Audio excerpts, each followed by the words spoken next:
She left him because he cheated on her.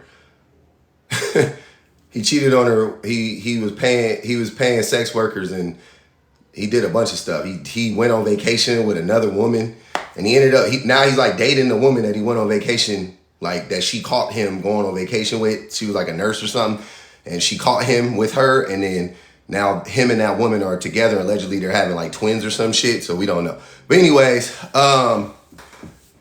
I found this shit to be, because I don't know nothing about Gary Owen. I'm not a Gary Owen fan. I don't typically, I'm not a Gary Owen fan. So this is like new to me. To some people that be following like celebrity news and shit, I'm sure like a lot of y'all already know the whole story and shit. You can help me out with this. But I saw a video today where Gary Owen, he does a podcast or some type of radio show, and he was talking about how he like went to his son, like he went to his son's job just to like observe his son, because he hasn't spoken to his son. One of these sons, I don't know which one it is. He hasn't spoken to one of these sons in like 3 years.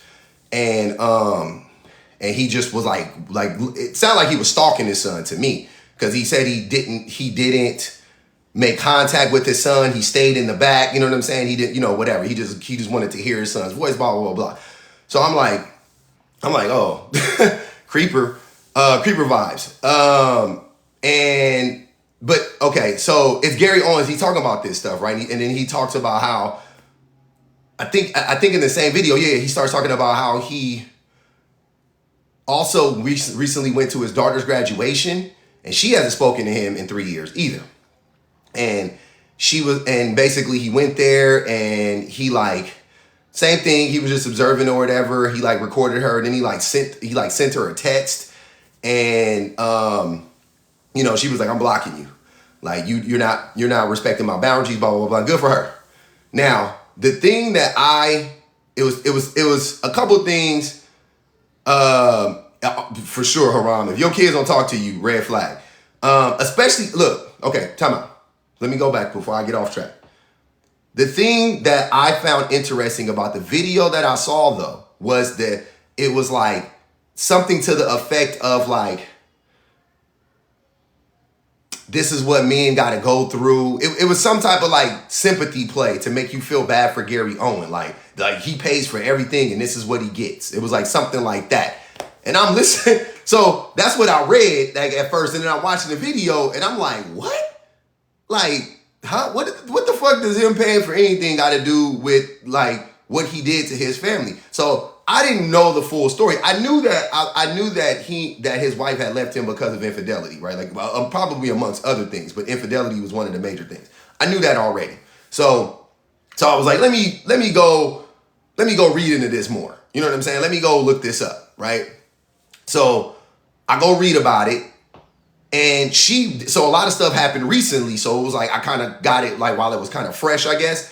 And his ex-wife, she like basically just laid a lot of it out there and kind of like told a different side of the story, which it made sense. Like, okay, so basically, look, this is when they did their show. So the kids are old.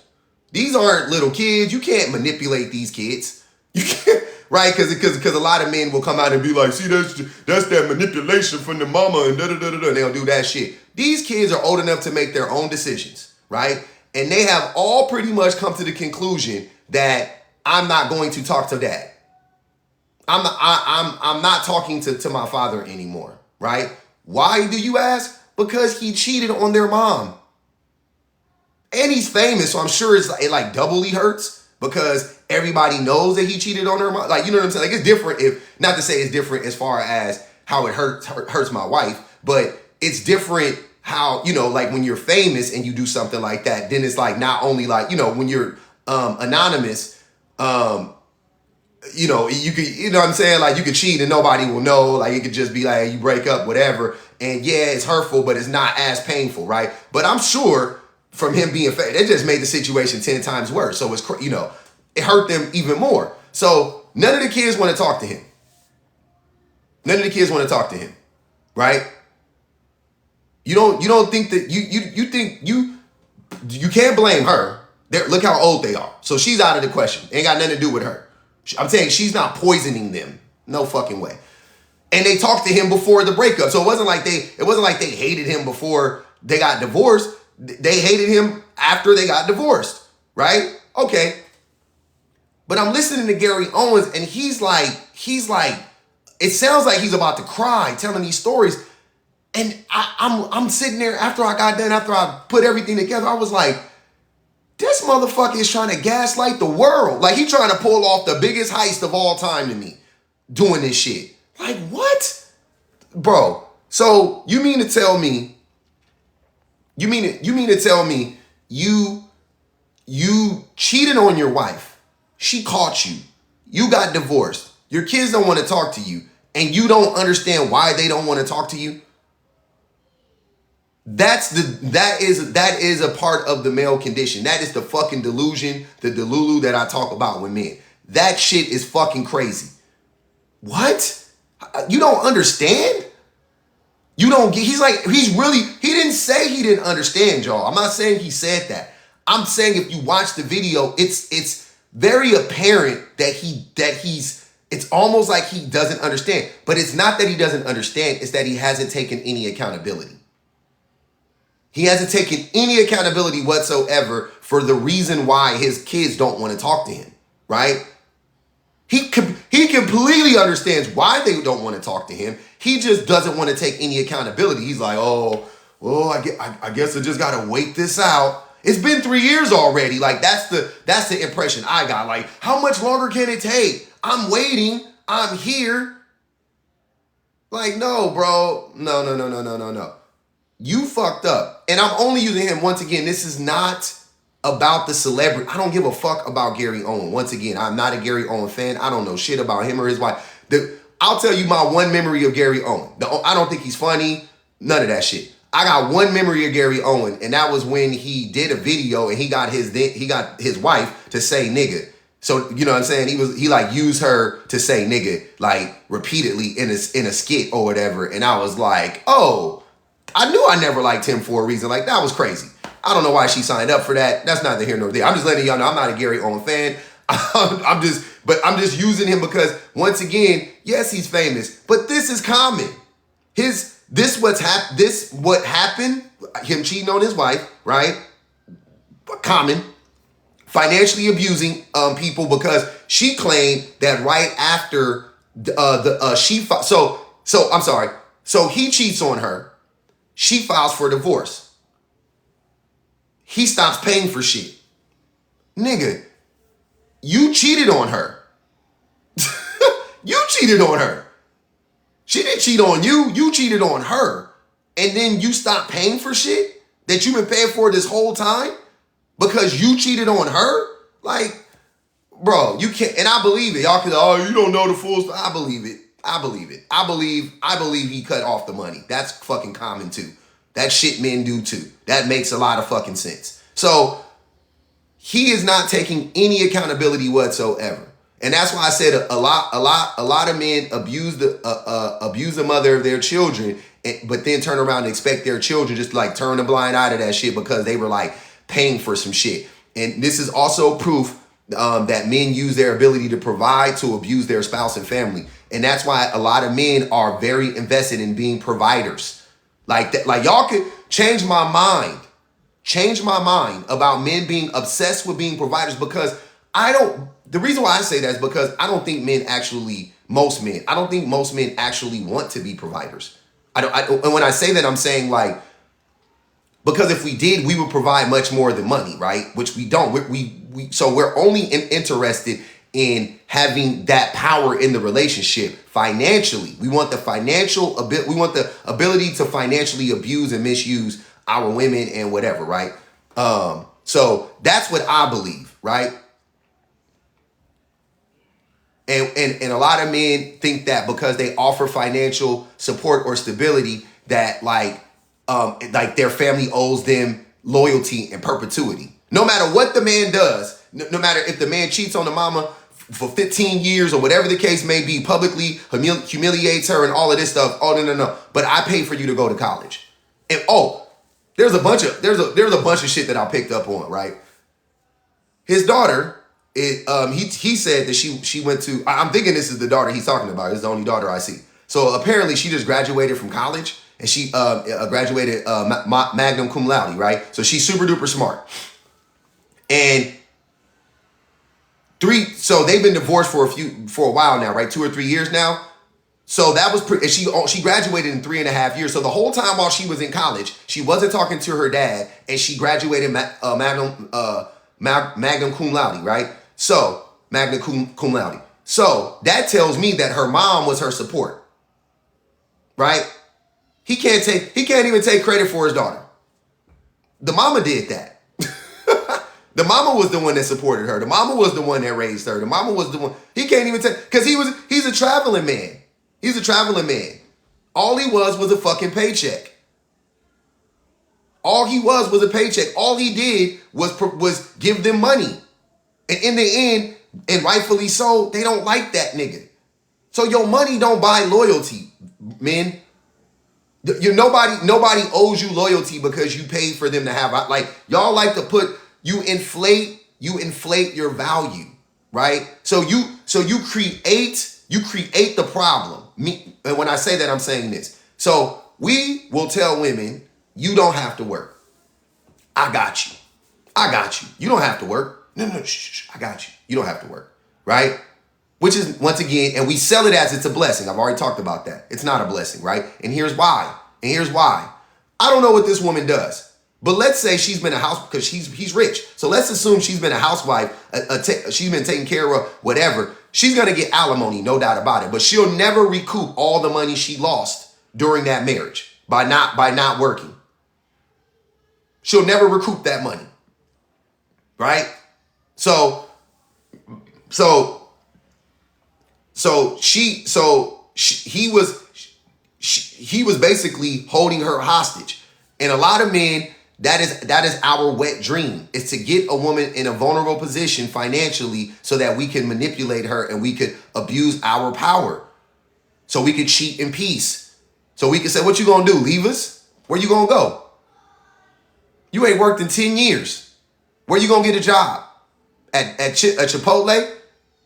You 42 years old, you gonna go work at Chipotle? Crazy. That's what I believe. Men who are like obsessed with this idea of providing and protecting, obsessed with it. By the way, you got to do it at some point in time. I've done it before. It's probably going to happen if you have kids. Your wife's probably going to have to stay home for a period of time and not work. Cool, great. I'm not saying that. I'm not saying anytime you do it, it's that. I'm just saying that the men that are obsessed with that when you ask them, what does it mean to be a man? And they go, provide, protect. That is what they are talking about. And this man offered no protection, by the way. No protection whatsoever. What did he protect his family from? He didn't protect them from shame. He didn't protect them from ridicule, because I got all their faces up here right now talking about it. So how embarrassing is this for them? Even though they didn't do anything wrong, right? I'm not blaming them for anything. He's the problem, but I'm just saying that how humiliating is that? She just went to college. This kid he works in public, like he was at the pool working, I guess, with some kid. Like, it's fucking crazy. That shit is like the obsession that men have with providing and protecting is crazy. I'm sorry, and I forgot what I was saying before I stopped my point. So men create this void. We create this vacuum, right? Financial vacuum for a woman. She hasn't worked. But it's okay. We got you. And then we go out and fuck everything up. Whether we cheat or we don't listen, and the women just being like, this motherfucker ain't listening. He's not understanding. He's not offering me any support outside of financial support. I'm asking to help me out at home. I'm asking to help me with the kids. I'm asking him to da-da-da-da-da. He's not listening. He's not doing any of that. All he's doing is bringing home a paycheck. Eventually that woman gets tired of that shit, and then she fucking leaves, right? And then those men will say, you're lost, you're bad. And then they'll try to still financially abuse her after the fact, even though it was his fault, right? Even though he drove her away or whatever the case may be, they'll still, and then, so they are the disease and the cure. They create the disease, which is the disease of brokenness, right? The woman not having no money, not having anything that, if she ain't got an education, or she got an education, but she ain't had a job in 5, 6, 7, 8, 10, 20, 15 years or whatever, boom. So we got her, fellas. She ain't worked in 10 years. Where the fuck is she gonna go? She's 40 years. Who wants to start a career at 45 years old? I don't know how old this woman is, but I'm pretty sure she's in her 40s. Who wants to start a career in their 40s? After not working this whole fucking time? Who wants to start a career in their 40s? Fucking nuts. Nobody does. Shit, I'm 42. I'm tired of working. Let alone if I had to start a career. Fuck no, that's crazy. So you trap them. So you create the problem. They don't have no money. And then you say, oh, I'll save you from you not having any money. When in reality, if you left her alone, she would have more money. If you left her alone, she would have more money. If she was single, she would have had more money without you. But you somehow fucking trick them and tell them that, oh, if you come with me, you don't got to worry about money. I got you. I'll take care of you. And then when you fuck up and then she leaves you, now it's you don't want to help her out. She doesn't deserve your help. And then you remove that power away from her because she denied you access to her. Or she's denied you access to her body or whatever the case may be. That is what's going on. That shit happens all the time.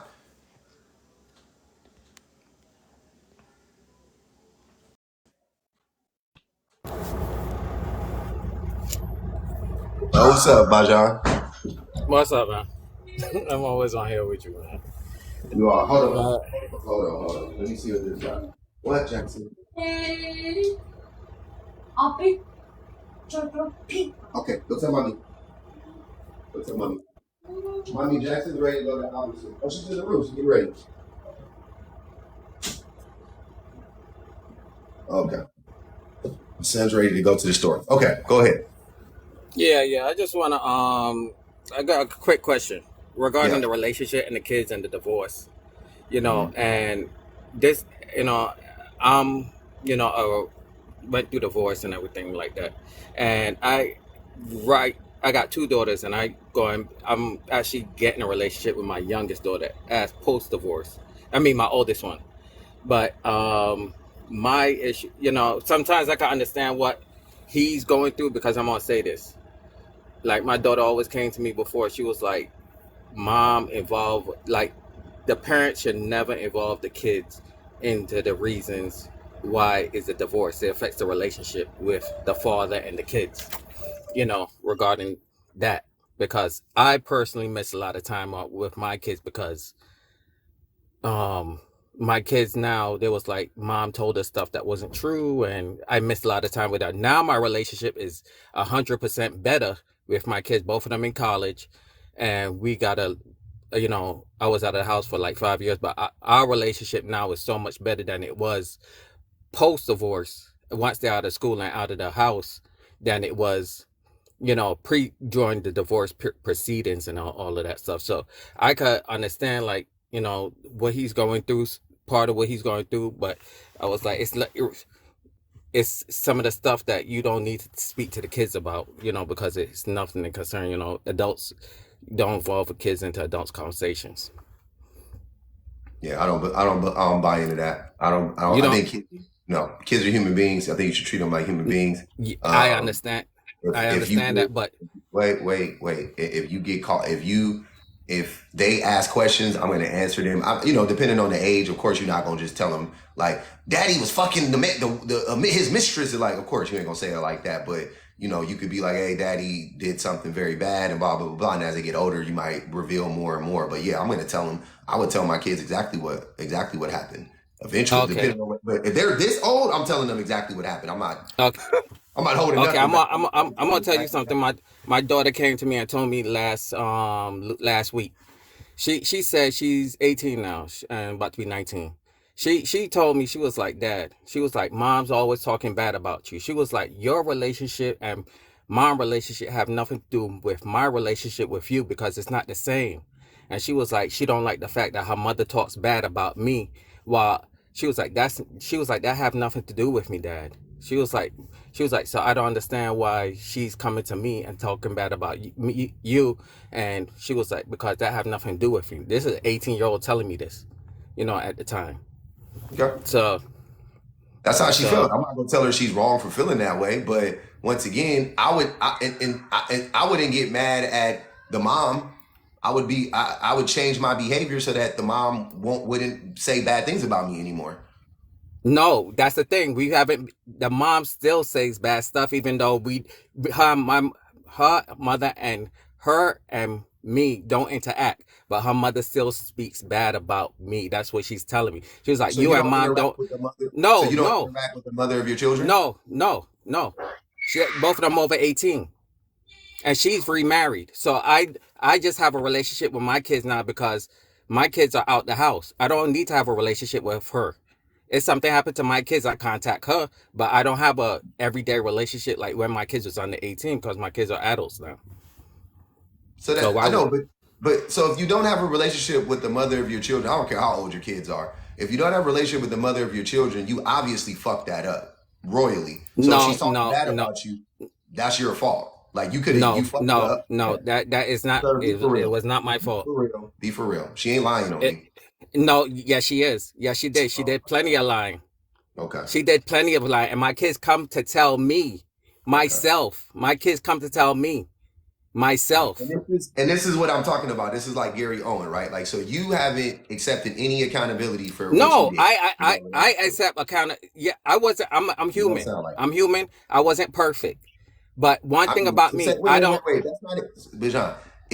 That's like saying the sun is hot, right? We saying the sun is hot is not So accepting so accountability. so so so I'm so human. I wasn't perfect. It's the opposite of accepting accountability. so so.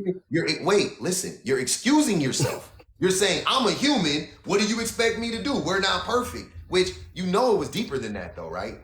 So Obviously, let other me than the so fact so that you're let so human, let me ask you a you're question. acting I like went to humans don't wait. But you're acting like humans don't have the power to not be fuck ups, as if we're all gonna fuck up.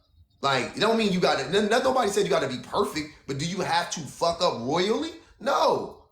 So now you did that. That's not a human now thing. That's now a you thing. You did no that. no let me tell you. I went to a professional. I went to counseling for a couple years post divorce because of some of the mental stuff that I went through.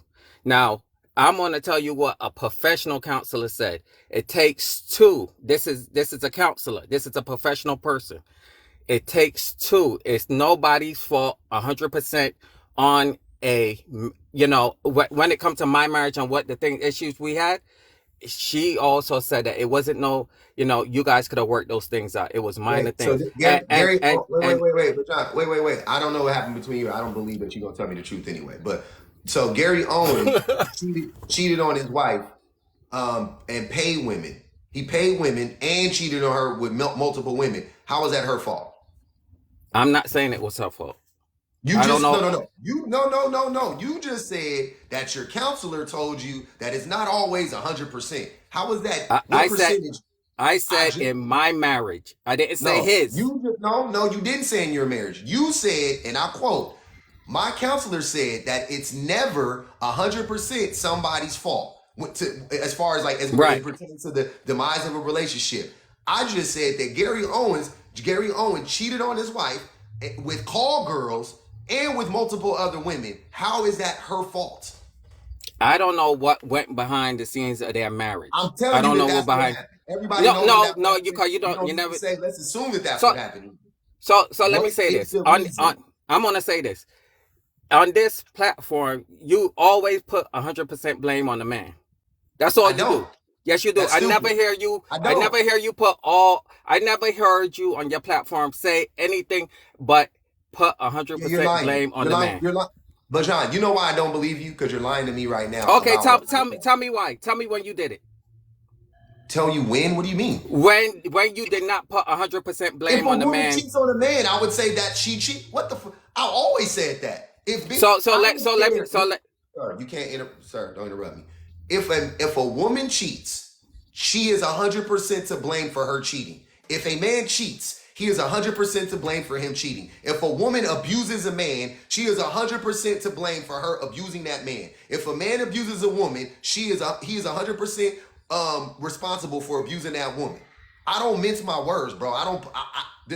The difference is though is that I can recognize and when something is 100% somebody's fault, and I don't play this dumbass game of like it goes both ways. That is a lie. It doesn't go both ways. Often it doesn't go both ways. Often it doesn't. But you because you haven't reconciled your own problematic behavior. You haven't reconciled that in yourself. You want me, you want somebody like me to validate your feelings, and I refuse to do it.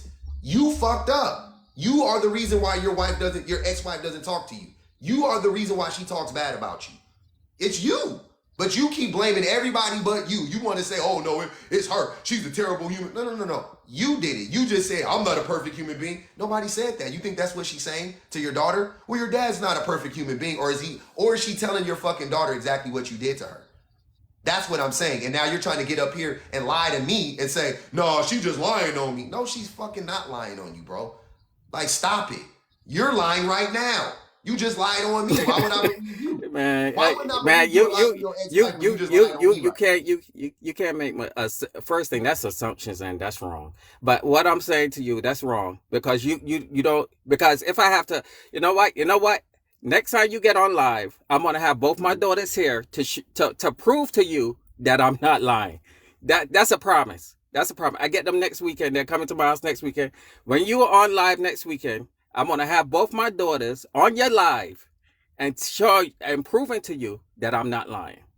I was like, that's the first thing. If you feel that strongly, I would love to have your daughter. Okay, all right, okay, we agree to that. I'm gonna do that, just because I listen to you all the time. I'm gonna do that, and I'm gonna prove that I'm not lying. And all I'm saying that is, as a black man in this society, I'm gonna say this because it's a lot of group of us that can't speak. A lot of black men miss out on time on their kids because, from vindictiveness. And it's a lot of us that talk to each other. It's a group. Yes, it is. Yes, it is. Yes, it is. And you can roll your eyes all you want, but it's facts. We lose a lot of time with our kids because of, like, I lost a lot of time with my kids. That I had to go to therapy. I went through depression, all that stuff, because my ex was being vindictive regarding visitation. And I went to court and everything. And I had to get the court to change the rules for the visitation because she was being vindictive. I had to go purchase and get a lawyer. Because my daughter called me up the first time it happened. My daughter, I gave my daughter. Okay. Why did y'all get divorced? It's a long story. I can't go through it all right now. But okay. I'm saying.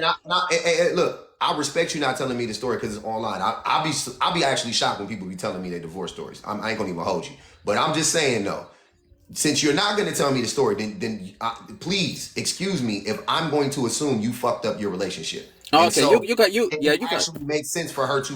I don't call that being vindictive. I call that being you fucked up and she don't like you. Okay, that's what I think. So unless I hear the story, I don't know. I'm gonna have to come to that conclusion because you said there's so many red flags about you, but I don't know if you know. Okay.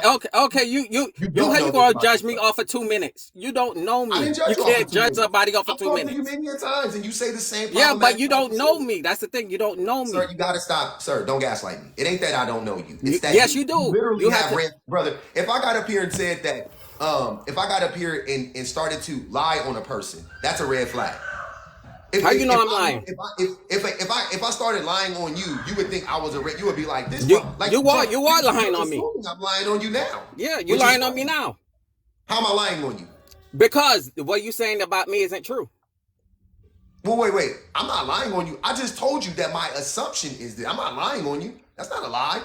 My assumption your assumptions are lies. My assumption is you fucked it up and your wife and your ex-wife don't like you because but your assumptions is lies. That's not a lie, though. I don't think you know what an assumption is. So, but when you said your assumptions are wrong. When you said that I never blame women for anything, that was a lie. That wasn't an assumption. You stated that as a matter of fact, like, yo, you never do that, like as if you've seen all of my lives, and it like which I'm sure you've seen a lot, but I talk about women. I talk about what women can do to men for sure, but I don't lie. I don't lie for men. I don't lie to coddle you. I don't lie to make you feel better. I don't lie to have this image of it goes both ways, because it most certainly doesn't go both ways, bro. I'm not saying that it never goes both ways. I'm saying that overall, it is an overwhelming amount of evidence that points to it's going one way. Overwhelming evidence on many interpersonal level, political level, economic level, it's only going one way. There's no gender wars, the gender genocide. There is no gender war. There is no two-way battle. There is no women are just as bad as men. Can women be just as bad as men? Absolutely. Per capita, are women just as bad as men? Absolutely not. So we're having two different discussions. You're living in the world of can women be just as bad as men? Me and you agree on that. There's no fight there. Are women just as bad as men as often as men are bad or are bad to women and treat women poorly? Absolutely not. Not even fucking close.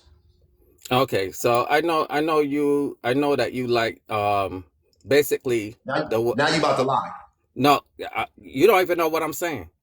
Watch. The system, before you even let me finish, Go. so the system, the United States capitalist system is most of the things that they put in place have been detrimental to black people. Okay. Basically, right? Okay, you just said I was going to lie before you hear Well, what I that had to wasn't how say. you started it off, but go ahead. Okay, yes, I did. That's what I was talking about, but you didn't let me finish. Go The ahead. second thing is that what I was saying regarding the system is that it's being going through the family courts and the divorce system. It's not beneficial to black men, especially the ones that really want to be involved in their kids' lives in a everyday basis. It's not beneficial. That system Is isn't it beneficial. beneficial to black? Wait. Is this system created by racist white teen men beneficial to black women? That it is I think it's beneficial for the separation of the family dynamic. Hold on, let me get this straight. So, in one breath, you can say that this system in general treats black people poorly. But now all of a sudden, when it comes to the divorce court system, oh, that favors black women. Nigga be No, fucking that is not what I said. I said That is what you I said, let me bro. finish. I said it breaks up. I said it breaks up the family dynamic. That what I said. It breaks up the family dynamic. Not what you said. Just Go like ahead. how when they came out with food stamps, the only way for a woman to get food stamps was to get a man out the house. That's a lie. That's a lie. That's a lie. That's not true. That's just not true. See, you guys just have talking points. Here's what I'm saying. I don't need to lie about anything that I'm saying. I will literally provide evidence for what I'm saying if I care to. 99% of the What? time, I don't care to because you niggas don't care about it. But you cannot, and I promise you cannot find anything to substantiate that claim that women had to get rid of men to get government assistance. That is not true. It's just not true. And you know how I know it's not true? How I can tell you without a doubt categorically it's not true? Because my mama and my daddy both lived in Section 8 housing when they were married and had me and my brother and my sister. So I already know you're lying. I am talking about the bill. Grew up in Section 8 housing in the projects with my married mother and my married father, and they got the voucher when they were married. So they were married and they got the voucher. I am talking about when they first passed the bill in the 60s. You know what? Come to think of it, y'all, I ain't never thought about this, and I never talked to my mom, but I'm gonna ask her. But I think, because my mom and my dad got married when I was like 3, so I was already born, but I was already living in the projects. So my mama probably got the voucher, and maybe they got married so that my dad could stay, because that was like a part of it. Like if you got married, then they were good, right? So it's the opposite of what you're saying. The men could have got married and stayed, but I just don't want to hear that old tired talking point. It's already been debunked 1,000 times. Do you have anything else? Did you look at the bill that they passed and see when it was passed? What year it was passed? I'm talking about welfare when they first brought it into for the black people, and research it and look at when the bill passed and look under the standards of which a woman could get that welfare. Okay, what year did it pass? And that's why. What year did it pass? What year did it pass? I don't remember the year, 1968, I think, or something like that. And who was the president, and what was the conditions that you could get the welfare? Nigga, I don't remember. Lyndon B. Johnson. Okay, or some shit. okay. What was the conditions that you could get the welfare? What was the conditions? What was how much money you had to make? And the man didn't have to be in the household.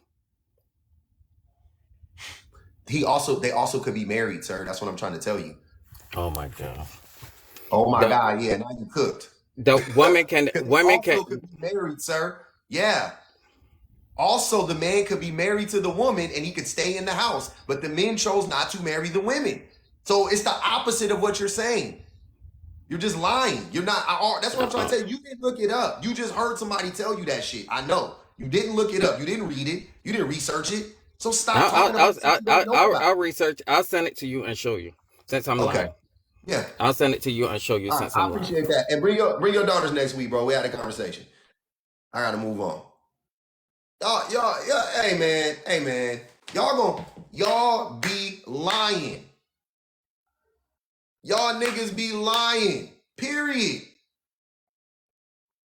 Why y'all get up here lying, playing in my face, lying, and then act like I'm the bad guy? Public don't never lie for men.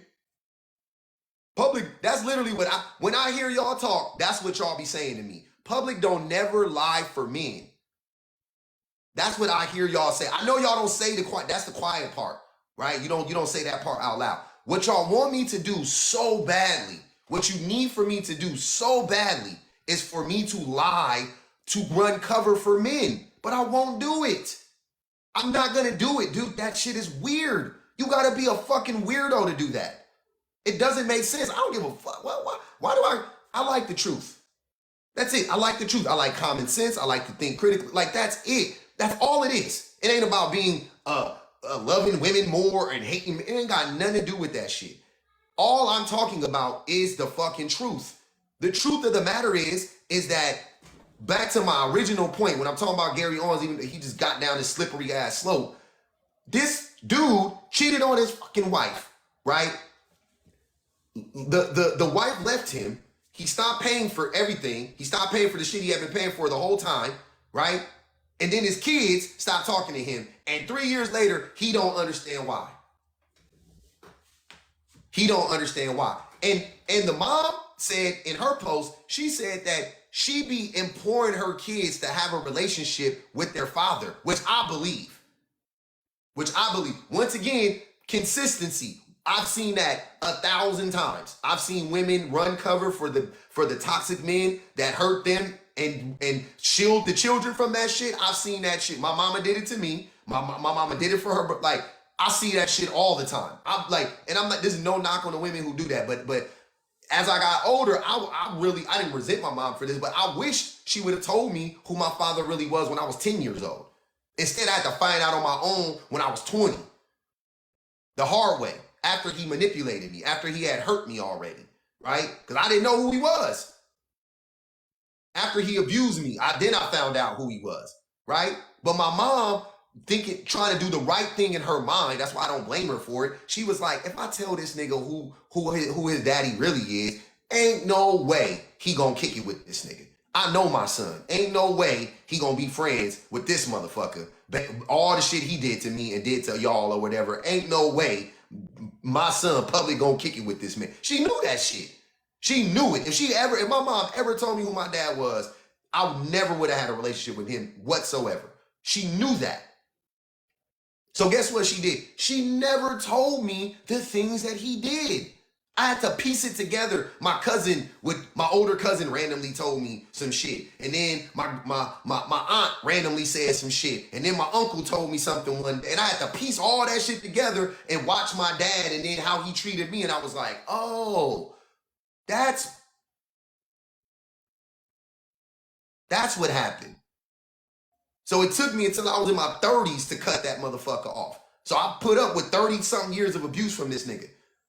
Because I didn't know, because now I had a relationship with him. Now I don't want to end a relationship with him. Now I'm trying to give him a chance and blah, blah, blah, blah. But if I would have knew that shit when I was 13, 14, 15, ain't no way in fucking hell I would have kicked it with him.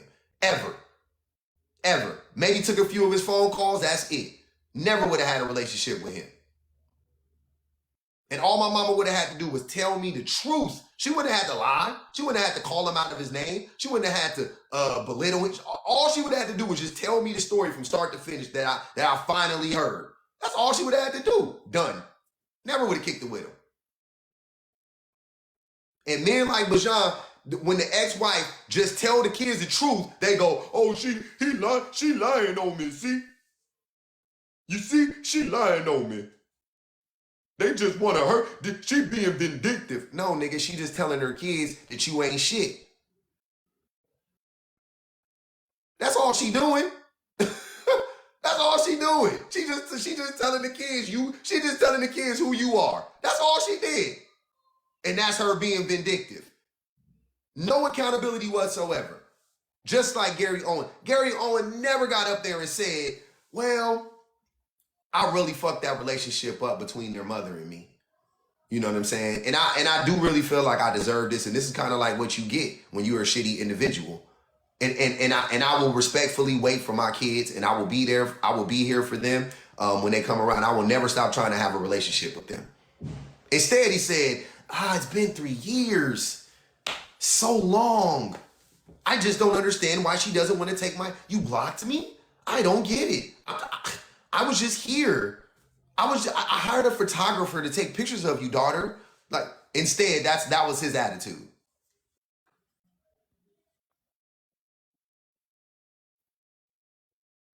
Lying ass.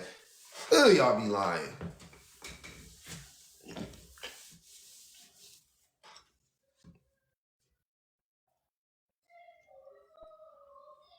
Yeah, yes, it don't matter. That's what I'm saying. You damned if you do and you damned if you don't. You tell the kids, you're right, Christine. If you tell the kids you still wrong, but at least you did, you know what I'm saying? You did what you did. You did what you did. I warned you.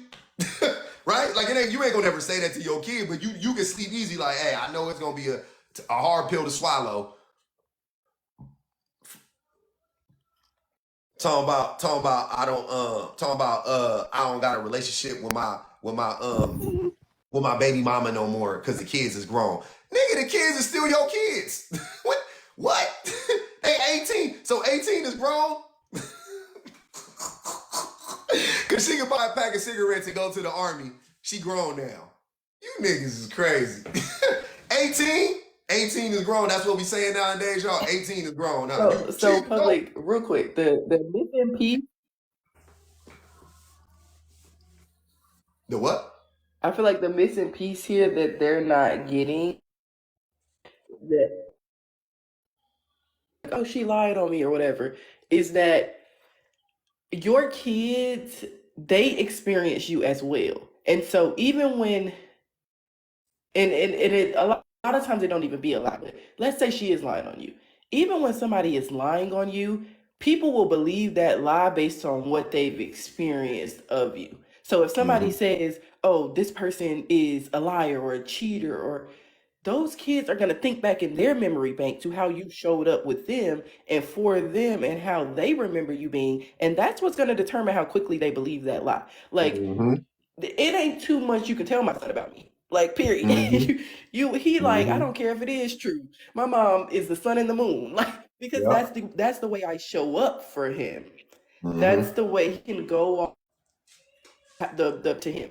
So whatever lie you tell him or whatever truth you tell him, to be honest, he probably not gonna believe that shit. But then when you tell him something about somebody who maybe he doesn't have enough to go by because he doesn't really have the same relationship with you, or you lied to him that one time too, or you know what I mean, then it's going to be easier for him to believe whatever I say about you or whatever somebody else says about you. So again, y'all keep coming up here saying, oh, she lied on me, she's turning my kids against me. It shouldn't be so easy to do that. And if it is, that's your fault. That's your bad. It's your bad. No. Here's what I'm saying, Shan. I will also hold the woman accountable for lying if she's actually lying. You know what I'm saying? Like, yeah, don't be doing that. Why are you lying? Because you mad or what? You know what I'm saying? I'm not saying that stuff never happens, right? You know what I'm saying? You got it because this right. That's my point. They don't be lying, public. If they was lying, if they were lying, it would not be so easy to turn. If they were truly lying, your kids aren't stupid, I would hope. If these women were truly lying on you and you are not never been this person at all, your kids aren't dumb. They're not just going to be like, oh, okay, I believe whatever mom says, even though dad has never shown me anything like that. I know, Let's be for real. They're not stupid. I'm saying that that's the majority of the time, right? I agree. But there are instances where women do be lying on their baby daddies and their ex-husbands and shit. No doubt about it. Like, duh, that happens.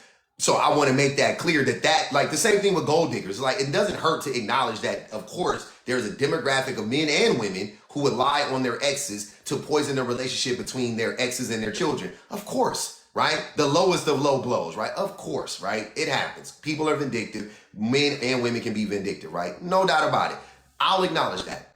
I'm just saying that the demographic of women who do that and men who do that is extremely fucking small. But yet, when we get on this app, the men that have been, the men like Bajan that act like they don't understand, Bajan or whatever, that act like they don't understand that like, or try to get up here and peddle this like, oh, my ex is lying on me and that's why my kids don't like me bullshit. That's when I'm like, how is it so mean? Why is it always the smallest demographic of people in reality is always overrepresented online? Right? Everybody makes six figures online. Every woman is lying on their baby daddies online. Everybody, you know what I'm saying? Like it's all, I'm like, what? That's not the majority. Every woman is a gold digger online, right? Like it's the craziest shit ever.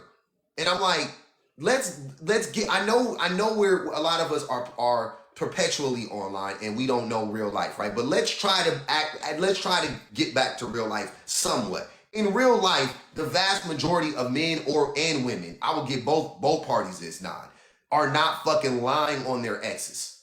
That's it. That's all I'm saying. The majority aren't lying. And to your point, even if and when I will say this, depending on the age, I think you can manipulate the child, depending on the age, right? Like our sons are really young. I think if my wife started to lie on me right now, I think no matter what, even though I show up and all of that shit, I think it may take a while, but in due time, I think they could fall a victim to that shit. If you know what I'm saying, and you would have to not be there, by the way, you know what I'm saying, because if you're there, then you should be able to counter it in real time. But let's say you're not there, right? Okay, for whatever reason, because they're hiding the kids from you. Exactly. You would have to not. Yeah, no, I'm saying that, but in that case, because they would say that the mother is alienating them, the mother is keeping the kids. So let's say the mother is keeping the kids away from the father, and then while doing that, she's also lying to the kids about the father. Okay, yes, that has happened and does happen sometimes, no doubt about it. No doubt about it, right? You gotta say that type. I'm telling you, gotta say that, because if you don't, these niggas will act like you never, like that shit never happens, and then they'll hold you to that shit. So yes, I'll give you guys that. There's no need in us sitting here acting like it never happens. Yes, okay, it has happened. But like I always ask y'all, what percentage of the time do you think that is actually happening? Is it happening 20% of the time, 10% of the time, 50% of the time? Then that's when the disconnect is. Because when you ask them what percentage of the time, they'll say, it happens all the time. It happens 80% of the time. It happens not. And then I'm like, nah, now you lying. See, got you. Oh, it happened. I saw it happen. Look, I know 5 dudes that it happened to. So you know 5 dudes that happened to when it only happens to like 2% of fucking men. But now you know 5. Same thing with everybody knows 10 baby mamas that got 4 baby daddies, right? Everybody knows a woman that has 4 baby daddies. I don't know one. And I grew up in the projects, and I grew up in the craziest conditions. I don't know one woman that got 4 baby daddies. But I hear people on this app telling me, I know 10, I know 5. Okay, cool. Like that is what I'm saying. That's where the disconnect is. It's not them saying that it happens at all. I will agree it happens sometimes. Of course it happens sometimes. I will agree sometimes women abuse men emotionally, physically, and whatever. Of course it happens sometimes. Of course it does. Is that the norm? Is it a lot? Because one time is enough, right? But I'm saying but you know, for all intents and purposes, what is a lot to you? Because y'all be acting like it's fucking every woman is abusing their man emotionally. And that's why he acts the way, like, no, nigga, that's not true. So that's why we can't have an honest conversation, because people like us will acknowledge, like, yeah, it can happen. And then when we say it can happen, y'all go, see, it can happen, see. And that's what I'm into. And y'all want to blow that shit out of proportion and act like now we're saying that that's what happens all the fucking time, when we know that that's not what happens all the time. You know what's wild? I automatically didn't believe Bajan or whatever his name is. Good afternoon, good morning. What up, Kay? I automatically didn't believe him when he said he get his kids every other weekend. If you were a super duper involved dad and you live close to your kids, I think Shan said this. If you live within an hour of your child or less, there is no fucking reason you shouldn't see or get your kids more. You getting them every other weekend is a testament to convenience. Because if you were an involved dad, like you wanted to be, or that was your desire, them you would be taking, like, at least saying, okay, on Monday, Wednesday, Friday, I can take them to school. Okay, if she got track practice, I can drop her off and pick her up. Like, you would be more hands on if that was your desire. That's only literally that's only twice a month of getting your kids. Mm-hmm. That's fucking what, four days out the month. That the other 26 days the mama got them. Yes, and you never pick me up. Mommy just picked me up. I'm dead. Wait a Mommy just second. picked him up. Listen, but my Picked her baby even know that shit. Like, you know what I mean? If you were showing up for your kids, like Shan Mhm. said, it wouldn't be so easy for the mom to manipulate your kids against you. Like, for Baby instance, said, clock it. my daughter's dad, and I can say this because she really don't know what's going on, but he literally said, I'll just have a conversation with her when she gets old enough to know, and if she's not interested, then I won't care, because by then I'll have another family. That's what. Oh, wow. That bitch said that to me. Hey, that's what this fool. I don't know if he said that, but that's what I think is about to happen with him, because he already he's with the woman that he cheated on his ex with. He's with one of the Oh, women, wow. That's crazy as fuck. Like, literally said and that now they to got me in a twins text. allegedly. So I could easily have screenshotted that text, which I did, and saved it to read to my daughter one He day. said it. But Yeah, I'm not gonna do that. You know what I'm saying? Like, I have so many disgusting, ugly, nasty texts that he sent to me I'm that keeping said, all of "Oh, that. I wanted my family back, but your mouth, and but it's all good," and then just completely ghosted my baby. I'm keeping all of that. Right. See, you see what I'm saying, public? If I was nasty, like these men say, vindictive, I would save them shits in a scrapbook and read it. That's vindictive. That ain't vindictive. But That's what protection. I'm saying is, I would save a scrapbook. Like, his mom even sent me a nasty note with no return address. Sent me a nasty note about, you worry about your life in Atlanta, leave us alone, and blah blah blah, and really, really nasty stuff. Now, I saved that note because I want that Look, bitch to remember when she on her deathbed. I'm gonna get you one of these. I'm gonna send you one of these so you can put them. I'm gonna get you one of these. All of them, I'm printing everything out. This all going in here. I'm filing it. The note from the mammy, I'm gonna read that to that bitch on her deathbed. So I hope I know what hospital or what nursing home she in, cause I definitely want to read that shit to her before she go out of this bitch. But anyway, Put your glasses on and and pull the chair up next to her. right. You go. I want to read you a bedtime story. But yeah, so this idea that women are so vindictive, like the shit that we could spew, the negative rhetoric, like, I don't say anything negative about him around Juliana. Like, I'm very intentional about, like, he want to be out of sight, out of mind. For her, I wanted to be out of sight, out of mind. Like, the first time she sees him, I wanted to be kind of like the last time she seen him, because he was 6 months when she left. She was 6 months when he left. I just want I want a clean slate for her on her behalf, but then I want her to be smart enough to say, okay, daddy, where you been for the last 13 years? I want her to be able to ask that question, and I want that bitch to lie to her. I want him to try to backpedal and pussy pop out of that conversation. Like, that's what I want. I want her to look him in the eyes and ask him no questions. And then when she asks me, depending on what he said, then I'm gonna tell her. But before then, I don't want to ruin it for her. But I want that bitch. I want that bitch to look her in her eyes and tell her why he opted out. I gotta invite Ann up. Ann said a lot of men. Yo, K in public is a deadly combination on live. Can't be saying the wildest shit. Kay just, will say anything, and so will you, and it's I'm crazy. trying to hold it together. I Kay be just be saying, listening, like, look at these two. she don't give a fuck. She said, that nigga gonna back out and pussy pop. I said, God damn it. Jesus Christ. I be trying, but sometimes when it comes to certain shit, I just be like, grown ass people know what the fuck they be doing, so I be like, ain't no reason for me to filter or censor because you ain't dumb. Y'all, they don't be dumb. I just want to read I'm gonna read this real quick. Ann said that not a lot of men aren't abusive. Yeah, I know a lot of men aren't abusive, but a lot of men are abusive. I think most men are abusive in some way.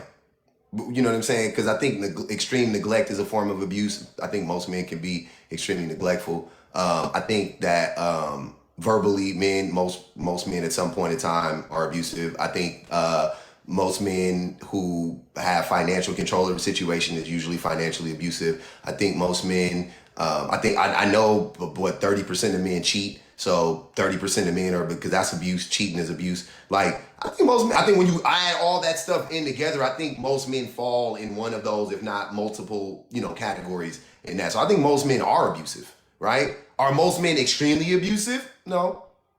I will agree to that. But I think most men in some way, shape, or form are abusive to women. That's just that's not, and I'm not even a woman, and I've never, I'm not in relationships with men, obviously, but that's my observation of men. Like, I'm like, yeah, that's abusive, like that. that's extreme, and it's like so common though that, and women put up with it so much that we act like it's like not abuse, but it's like that's abuse though, right? Like, you're pregnant and a motherfucker just don't help you out for fucking 2 weeks. Like, you know what I'm saying? Or y'all got small kids and nigga don't never, like, I don't know. I don't know, maybe I'm tripping. That's fucking abusive. Like, I don't know. To me, that's crazy. Like, you're putting a lot of weight and mental pressure. Like, it's crazy. It's crazy. And then the amount of like gaslighting that men do to women, and like, never taking accountability and trying to flip everything on the woman and make it seem like, see, it's your fault. And they go the same thing, but these niggas be so addicted to this, like, it goes both ways and men aren't 100% responsible and blah, blah, blah, blah. Like, they just want a woman to, and here's the problem with that logic. Or not with that logic, but here's the problem. Here's why I don't concede almost ever on that shit, right? Because I know what they're trying to do. I know what y'all are trying to do. Because here's what you guys do. You take the minority and extrapolate it and turn it into the majority and just apply it arbitrarily, or you like blanketly apply it to the whole fucking thing, and then you use it as like, see. So if a woman ever, like, if I ever say, yeah, women do that too, you're gonna go, see, women do, and I'm like, yeah, like, it's like this. Like, when we talk about it takes two, right? Like, but John was talking about, it takes two. Okay, cool. So it'll be like, men will be in the relationship lying, manipulating, conniving, not listening, whatever, to the woman. The woman will be frustrated. Maybe she doesn't know, maybe she doesn't have the best communication skills, so she doesn't communicate that to him properly, right? A fight ensues. Now, you guys ultimately break up because of the fighting, in a way, right? Because it's too much fighting, it's too much bickering, it's too much fighting. But in reality, but you never. Why were you guys fighting, right? Like, why were the fights even a thing? Oh, because this motherfucker was lying, he was manipulating, he was abused, like, whatever the case may be. And then they'll try to be like, but see, it was her fault too because she didn't know how to communicate properly. And I'm like, yeah. Like, you know what I'm saying? Like, yeah, okay, if you want me, like, but that's not the reason you guys got divorced. That's not the reason you guys broke up. You didn't break up because she was an asshole to you, right? She was an asshole to you because you were fucking being disrespectful. You were disrespecting her. It was literally a direct reaction to your treatment of her, right? So it's like, it would be like you call her a bitch and she call you a bitch, and then you go like, but I'm sorry, because that's a 1-to-1. It's not even a 1-to-1. It's like you punched her in the mouth and she called you a punk. I'm a punk. Like, that's what it is. I'm like, what? Like, okay, she shouldn't have. Did she need to call you a punk? No. right? Like, let's be, even if you punch somebody, you don't need to call somebody a punk. Will I ever blame somebody for calling somebody a punk? No. Are you crazy? Hell no. So I don't, but that's what y'all want. Y'all want me to be like, women are just as bad as men because she called him a punk after he punched her in the mouth 30 fucking times. Like, what? It takes two, public. What? Huh? So that's Wow, bro. why I just skipped the bitch. You said what? I said that's why I just skipped to bitch. Yeah, that's what I'm Fuck all saying. that. You go straight to the good stuff. Like, but that's what I be hearing a lot of times. And I'm like, yeah, bro, like, I've told y'all this many times. If me and my wife get divorced, if my wife divorces me, because I never divorce my wife, but if my wife divorces me, it will be my fault. It will be my fault without a doubt.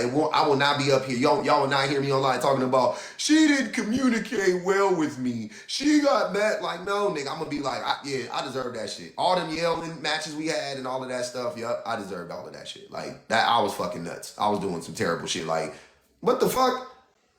Like, Jesus Christ. Like, I would like. And the reason why for me, I don't know about y'all, for anybody that doesn't get this, the reason why I want to accept that shit is so that I don't do it again. Why would I want to keep doing that? Like, I just saw how it fucking led to the demise in my current past relationship. So if I don't acknowledge it, then I'm doomed to repeat it. If I keep going, well, it goes both ways, and then aren't the chances of me doing that exponentially higher than if I go, yeah, I did that, I fucked it up, and I don't want to do that again. Like, what's wrong with that? I don't like. Why do y'all need to hold on to that shit so much?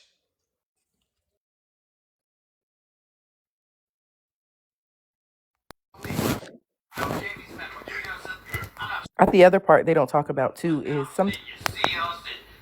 you kept punching her, so she called you a punk.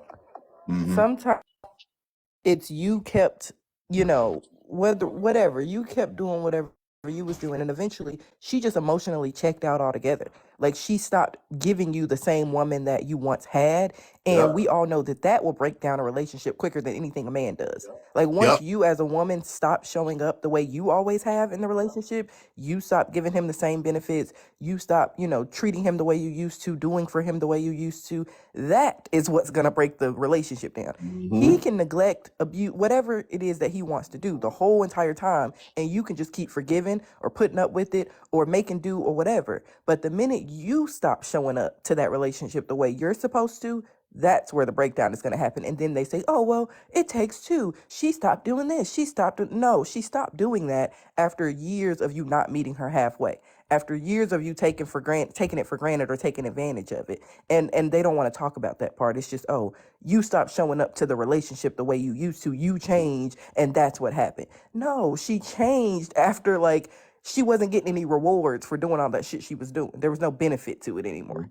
I didn't sign up for this. That is men's favorite line now that I've come to find out. I didn't sign up for that. I'm like, sign up for what? her checking out after you fucking neglected her for 10 years? Like, what are you talking about? What do you mean? I don't get it. What up, The Gift? What's good with it? You all right, man? How you doing? Good. I'm going to ask you this, because I've seen a few of your streams. Do you honestly, man to man, believe the stuff you are saying, or are you pandering to a certain subsection of women? That's a stupid question. Why? Of course I believe what I'm saying. How you know that I believe what I'm saying? Because A, I provide facts.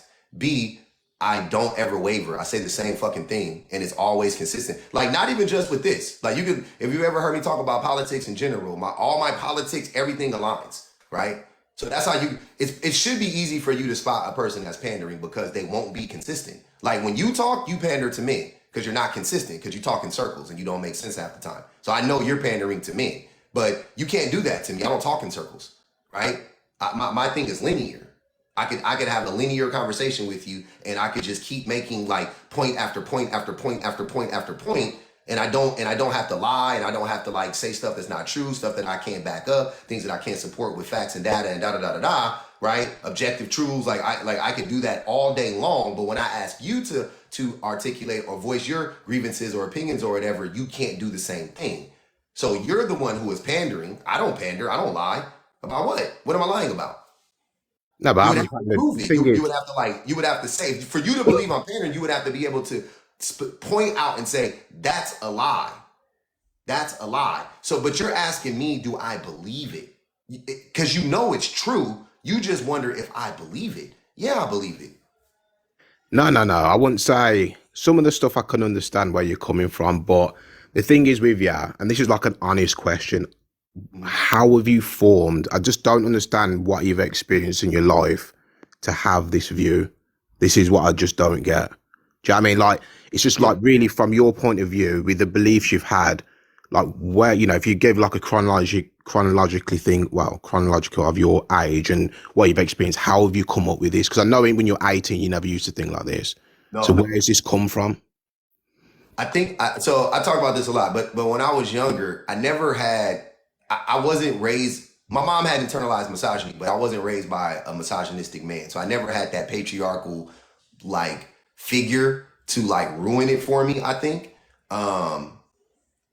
and I kind of, and I was like raised on. I was a latchkey kid too, so I didn't really have much like parental influence one way or the other. So I kind of was like left to my own devices, and I think I naturally, I don't use feminine and masculinity often, but I'll use it in this conversation just because, I've naturally been, no, I would say specifically, I've naturally been more sensitive. I've naturally been more empathetic. I think I kind of, a lot of that got like, I lost a lot of that because of how I grew up, because of the severe neglect and trauma that I suffered as a kid. I think a lot of my empathy like got kind of like it left me, right? And then the world and all of that stuff. But early on, for sure, like I was very empathetic. I've always been like a sensitive kind of person, and I've always been interested in the psychology of people. Even when I was 10 years old, me and my dad used to talk about the psychology of people, and he would like have me like studying people and shit like that. So I've always been interested in these things.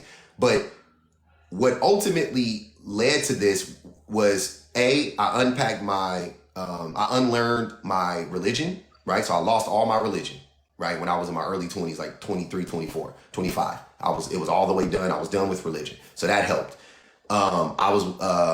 Obviously I met a woman who was able to articulate to me and point out like, oh, this is what's going on. And I was like, okay, but the reason why I was willing to accept it was because my political views my political views, my morality, and everything in between all go together, right? So I'm a fucking leftist. I'm a communist. I believe in equality, and so it's a very inconsistent. It would be an inconsistency for me to be those things, but then be misogynistic, or it would be very inconsistent of me to be those things and then uphold the patriarchy. Right? Like if I'm against capitalism, I hate racism, but then I uphold the patriarchy. Now I'm not being consistent, right? Now my morality has to come into question. So a lot of it for me was understanding these systems of oppression and being like, oh, okay, I see how it's all connected, right? It wasn't necessarily rooted in all of these like personal relationships that I had. And that's a problem when we talk about these things, because so many men, they need it to be something that they have experienced for them to like unpack it themselves. And this is very consistent with conservative-minded people in general. Conservative-minded people typically don't change until it happens to them or until it affects somebody close to them, right? But the crazy thing about the patriarchy is that it actually has affected people close to you. You just don't care, right? I'm sure the patriarchy affected your mom.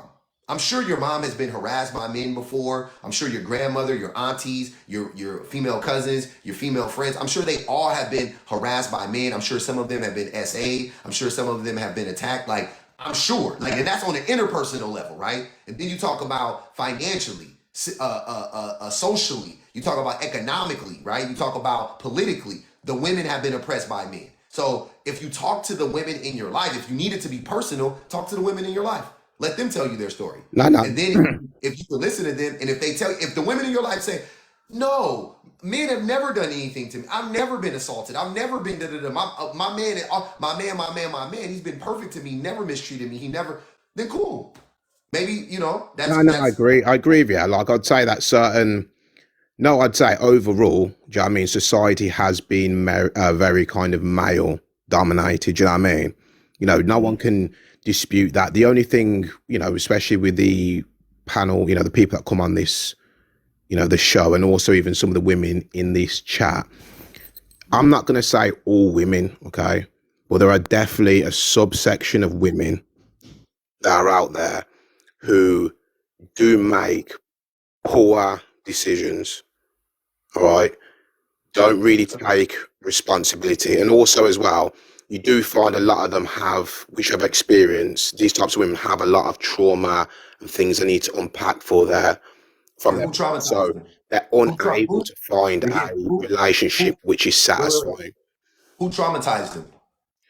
Well, it would have been, from what I've seen, it would have been either the mother or the absentee father. You know what I mean? These are the types of trauma that I've experienced. And unfortunately, what that happens then is that it trickles into their adult life.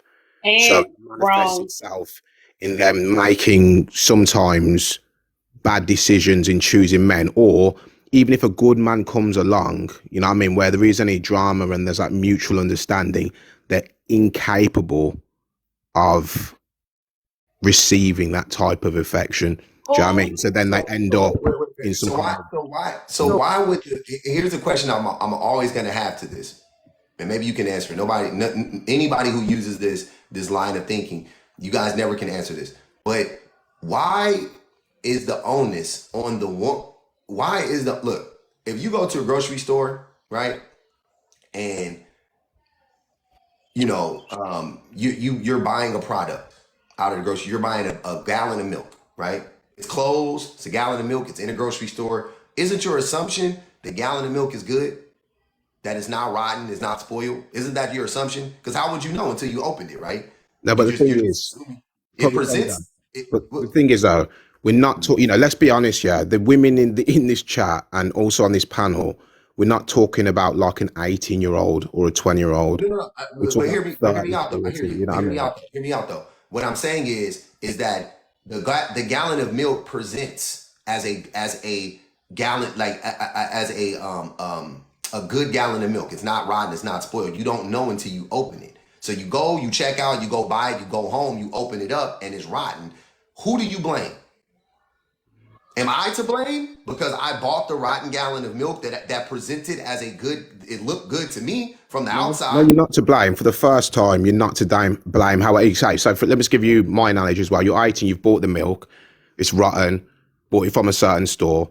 But then what I'm just saying is to blame is then you go back the next day and the gallon of the milk presents itself exactly the same, and then you buy it again, then you get to 28 and then you buy it again, then you get to 35 and you've got a kid, you know what I mean? And then the gallon of milk, when did the onus rotten again. When did the onus shift? Because the thing you're ignoring is the fact that all the gallons of milk looked good. So how do you know? There's no way for you to know. The expiration date says it's good.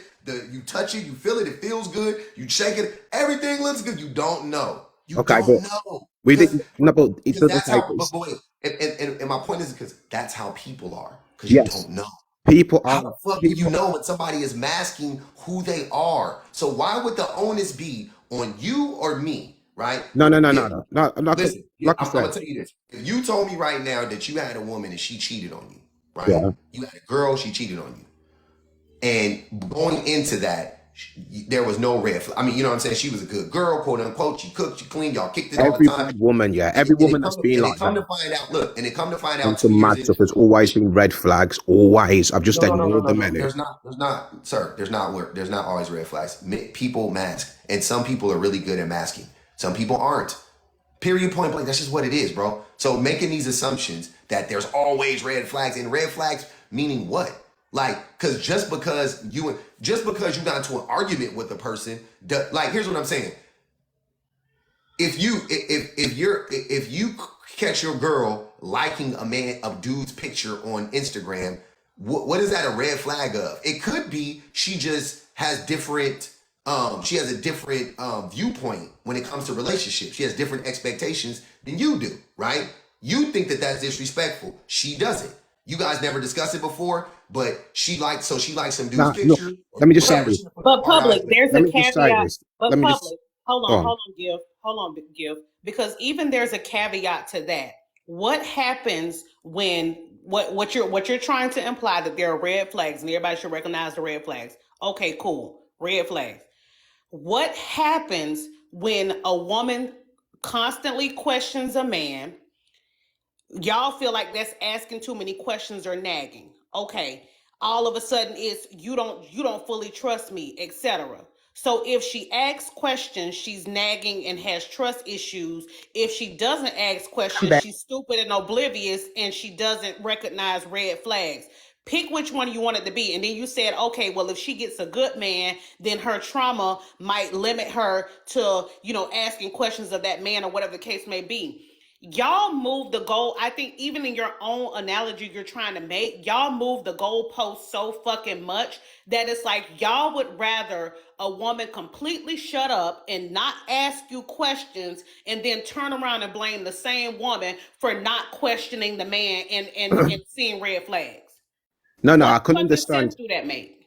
I can understand what you're trying to say, and you see, this is the thing with this argument. Why is it that what I mean? We can't really sit here and say that every woman experiences this type of man or has this debate where they're asking a man, X, Y, and Z, what's this, what's that? If you're asking questions, there's obviously some red flags which you'll see. Do you know what I mean? But what I'm trying to say is, let me No, just finish. that's Nobody Finish said what I'm about every to say. woman. So why is it then that you have a 10 to 20% of women who constantly go around this ringo of getting gallons of milk which are expired from the same store from the age of 18 up into 35, and then you get the majority of other women, do you know what I mean, or large portion of women who are in relationships or Who they've just kind of kept their broken up, spoiled I milk. was gonna say, they've wait, broken up, but The 80% of yeah, I other think, women just yep. decided to keep their spoiled milk or just stop going yeah, to the but store then but that's what altogether. I'm trying to say. I But think then but but I then think what you're for missing is instance, the for a fact that man, if but the two thing women, is, look, sir, for a I man, think what we're let me trying just to take. finish my I'm point. I sorry, go haven't ahead. even Go. see. For a man, this is what I'm trying to say. It's so profound for a man, all right, and it's both. It's 50-50. I'm just giving this example from the female's point of view. For a man to abandon his child, he has to be on some next level shit. Do you know what I mean? Like that is Okay, just real like, quick, public, can I say something? Because I got to how drop is and this this going to happening? go 10 different Why is it directions. that Can I just say something real why are quick? you sad in your room with, Ray Rays and Pookies and rotten milk, and then there's other women who aren't? You know what I mean? That's what you've got to be Okay, asking thank you, questions. Gift. Can I say something? Because I got to drop. And you just going to be up here for 40 minutes with talking points. So I just wanted to mention when you first came up, questions that you asked public, he answered very genuinely, and I put this in the comments. Your question itself was very disingenuous because when you came up here and you said, man, do you really, really believe this stuff, or are you just pandering to a certain subset of people? I don't see that question being asked to people who are allies when it comes to, like, Jane Elliott has created a whole career off of being an ally to Black people and speaking up against white supremacy and racism. And nobody comes to her seminars to say, Jane Elliott, do you really believe this stuff? Or are you just pandering to Black people? Nobody does that when it comes to racism. We all for it. Well, Because public has gotten this critique from both men and women alike. And it's very weird to me because we want allyship so bad until we see it. And then we got to question it. And I get it. We should always question our allies. Don't get me wrong. sure. They should be held to a higher standard at every point when they don't belong to the group that they're advocating for. 100%. But I don't see that across the board. When white people advocate for Black people, we so happy to see it. We jump on their bandwagon almost immediately. And we don't hold them to the same scrutiny. But the minute somebody tries to ally for women, or just like he said, tell the truth and be anti-misogynistic, now we got all these questions and we wondering if it's real and are you just doing this to pander? But again, I don't see y'all saying that in Jane Elliott comment section. No, they don't So say it to her, what's the difference? but white people, racist white people say it to Jane Elliott, and Of course, the misogynistic. people who belong to the group that you're Yeah, talking that's about are what going I'm to say saying. it. And that's what's happening here. The Ding, people ding, who ding, belong to No, the Shan. group is the He one just that's I'm just opened the asking room with him. Pookies and Ray But Ray. also, He just a from lot of the around the corner. women ask him that too. And I just don't understand from, I guess, the women's perspective. Sometimes when you jump on the bandwagon that this is pandering, you have to ask yourself, do you really want men to be allies or do you not? That's a good What question. with the pandering? I'll just answer this for the pandering. The thing is with you, public. I Mhm. don't know like your history, but I think there would have been a time where you were macking out women. You know what I mean? Yes, brother. It's I don't definitely hide like that. I can get I that talk vibe off about it you, all and the time. I be you know what I telling mean? people like, bro, you talk, brother. Look, this dude clocked me one day, and I say this shit because it's funny, but it's not funny. This dude called me a super Chad, and he was like, "You never trust a super Chad," and I was like, "What?" And I looked up what a super Chad was. It's like a dude that is like pretty much like attractive and like have been successful women. Da da da da. Yes, I talk about that all the time. Bro, you can't even. I'm not proud of it, but I gotta tell the truth at the same time. Like I don't want to. Like I try to tell other men like, you think I don't know because I didn't experience that, bro? I did. I did that shit. You can't tell me shit about chasing women, and I did all of that shit, bro. I was on all that shit, but I grew up. I did a lot of stupid shit. I also used to beat niggas up for nothing. I used to drop niggas on their heads and like I did all types of stupid shit when I was growing up. I done robbed niggas. Like I did all types of shit growing up that I would never do now as an adult because I grew out of it. Right? My thing be, when the fuck are y'all gonna grow out of this shit? It's not so much that I don't understand why a 20-some-year-old dude don't get it. I get it. Society makes it real easy for you not to get it, right? Cool. Why the 30-year-old? I get it. It be motherfuckers with kids in their 40s, 50s talking like you talk. I'm like, what? Why? When are y'all gonna grow up? Why do you guys get worse as you get older? Right? Like, and then the thing that pisses me off about that is because you have kids and now you just create a generation of kids who ain't gonna get it. If they ever get it, they not gonna get it until they 30. So I'm telling my son now, who's 8, right? I'm telling my son now who's 8, nah, I be every single time some of that shit creep up, I clock it every single fucking time. Every single time. My ears be hypersensitive to that shit. He said, well, girls wear pink and what? Why do girls wear pink, sir? Well, why do you think that? All that shit. Well, I want to paint my fingernails and to paint my, yeah, you can paint your fingernails, you paint your toenails. That's fine. I'm letting my son be and that's just little shit I could do when he's 8. My son ran into a little issue where he was overzealous with a girl and he kept telling this little girl that he liked her and he kept telling her he liked her and he kept telling her he liked her and she told him that she didn't want that type of attention from him and he kept saying it and then her brother got involved and I had to have him because I didn't know until her brother got involved what happened or whatever and I had to tell my son like, no, you don't do that, you got to respect the girl's boundaries and da da da da, which prompted me to write the book, the children's book that I wrote on consent. Right? It has to be consensual. Even that attention has to be consensual. Consent is not just about sex. Even giving a woman unwanted attention has to, you know what I'm saying? Like they have to consent to that shit. That's why catcalling is so annoying to women because they didn't ask for it. Even despite even if she asshole naked walking down the street, she didn't ask to be catcalled. You know what I'm saying? So I'm teaching my son at 8, but I'm thank God for my son. I'm gonna help him out. I'm gonna pass it on to him. Like, yeah. But what's happening is motherfuckers don't ever realize it. They learn it when they too old and their kids is grown and now they lonely and now they like, well, damn, maybe I fucked up. But that whole generation of kids is already fucked up. So we're never gonna get out of it.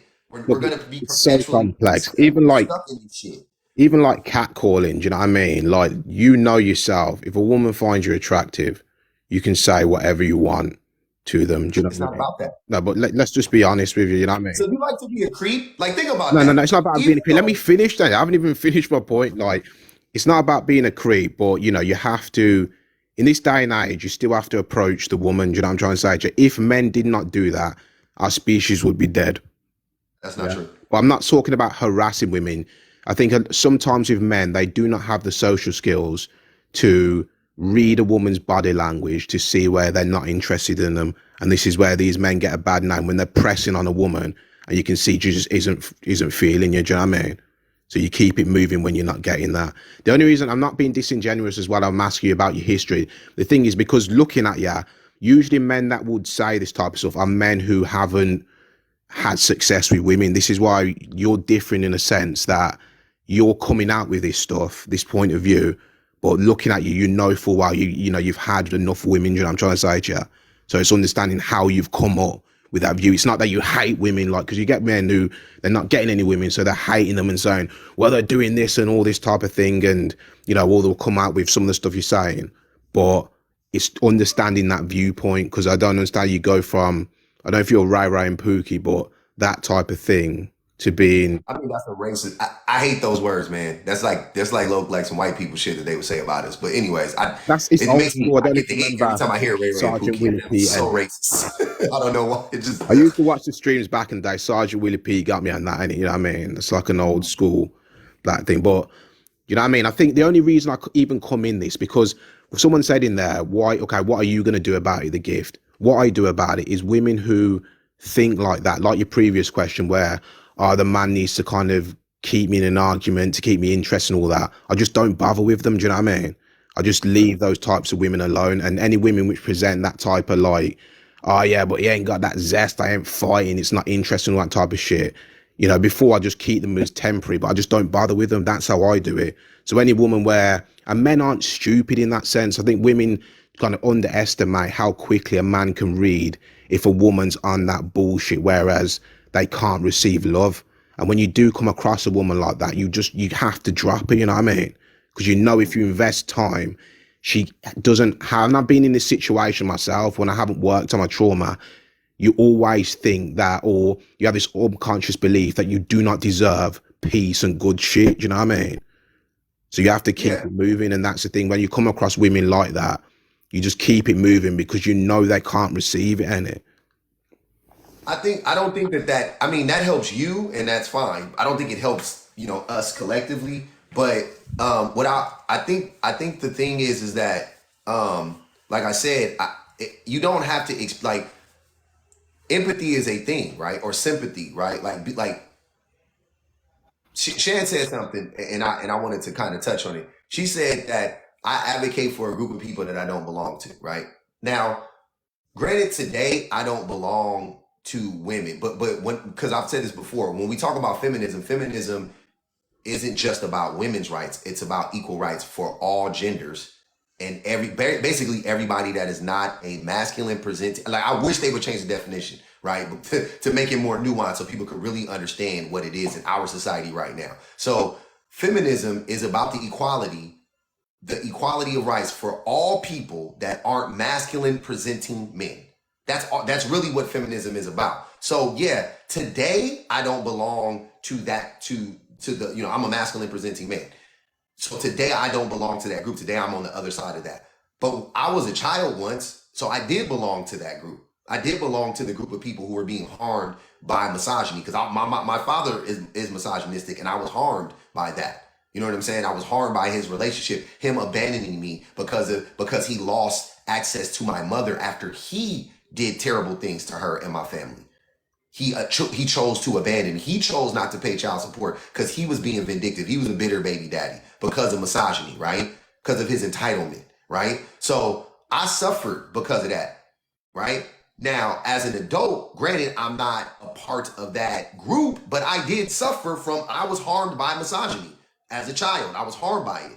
I don't want my son to be harmed by it, though, right? So there's another reason that I would fight for feminism, or whatever, the concept of feminism or equal rights for all genders. I agree with you on it. You know what I mean? Like, so there's so many layers to this that most men who are on the other side, they just don't understand what it actually is. A lot of it is rooted in ignorance. But the thing is that y'all don't care to get educated, though. It's okay to be ignorant. Everybody's ignorant about most shit. I don't know shit about nothing, right? That's how I approach most things. I know what I know, but I don't know everything. I don't know most things. I don't know a lot of shit. I don't know shit. And shit is always changing and growing and evolving, right? But most men aren't interested in actually learning about feminism. They are beholden to this idea that feminism is women want to subjugate men because that's how men think. Because men know that is what masculinity is. They know that that's what the patriarchy is. They know that's what misogyny is. I agree with you. So if you're looking at it from that point of view, if I had a daughter, I wouldn't want her to be typecasted to making sandwiches inside of a kitchen for the rest of her life and not really expand. I would want her to become the person who she wants to be, and she should have no limits from society because of what's been born between her legs. Do you know what I mean? Yep. It's as simple as that. But with the argument I'm making But here, why does it have to be your daughter? You see what I'm saying? no, Like, but I'm just giving an example. I'm talking about No, any that, but woman. that's No, but see, I'm that's a talking about. Let me wild just way finish. of Let me just finish thinking. my point because I haven't even like finished, and you're jumping on me on it. Like I'm talking about just Sir, you've women been in general. Like, monologuing. You've been up you here know what for I mean? like Like 30 you're gonna minutes. be born. You're gonna be born. Like it doesn't matter what's what kind of sex organs you have. Do you know what I'm trying to say to you?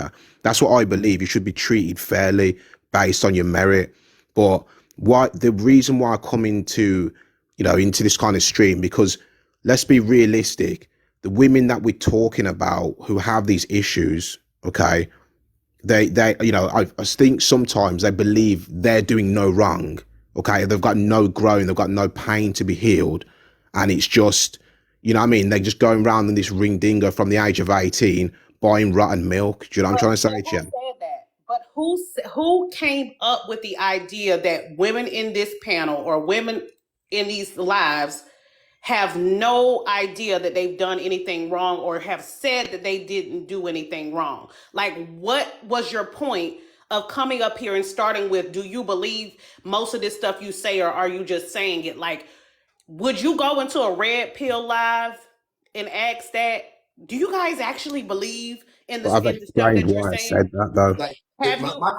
my question to you, Gift, would be: do you actually believe that men aren't fucking way worse to women than women are to men? Do you actually believe that? You actually believe that it's 50-50 or close to it, that women are just as bad as men are? From my experience, Fuck your experience. From life, from that's all I've reality. got in it. That's all I Your can go experience off. is only because even if you use your experience, I can point out 10 ways that it's not true. But so don't You so haven't even even if let, you fuck haven't it, even I'll let use me your finish. You don't even know what my wait. experience I'll could be. use your And experience. No, listen, I'll use your experience. Fuck it, right?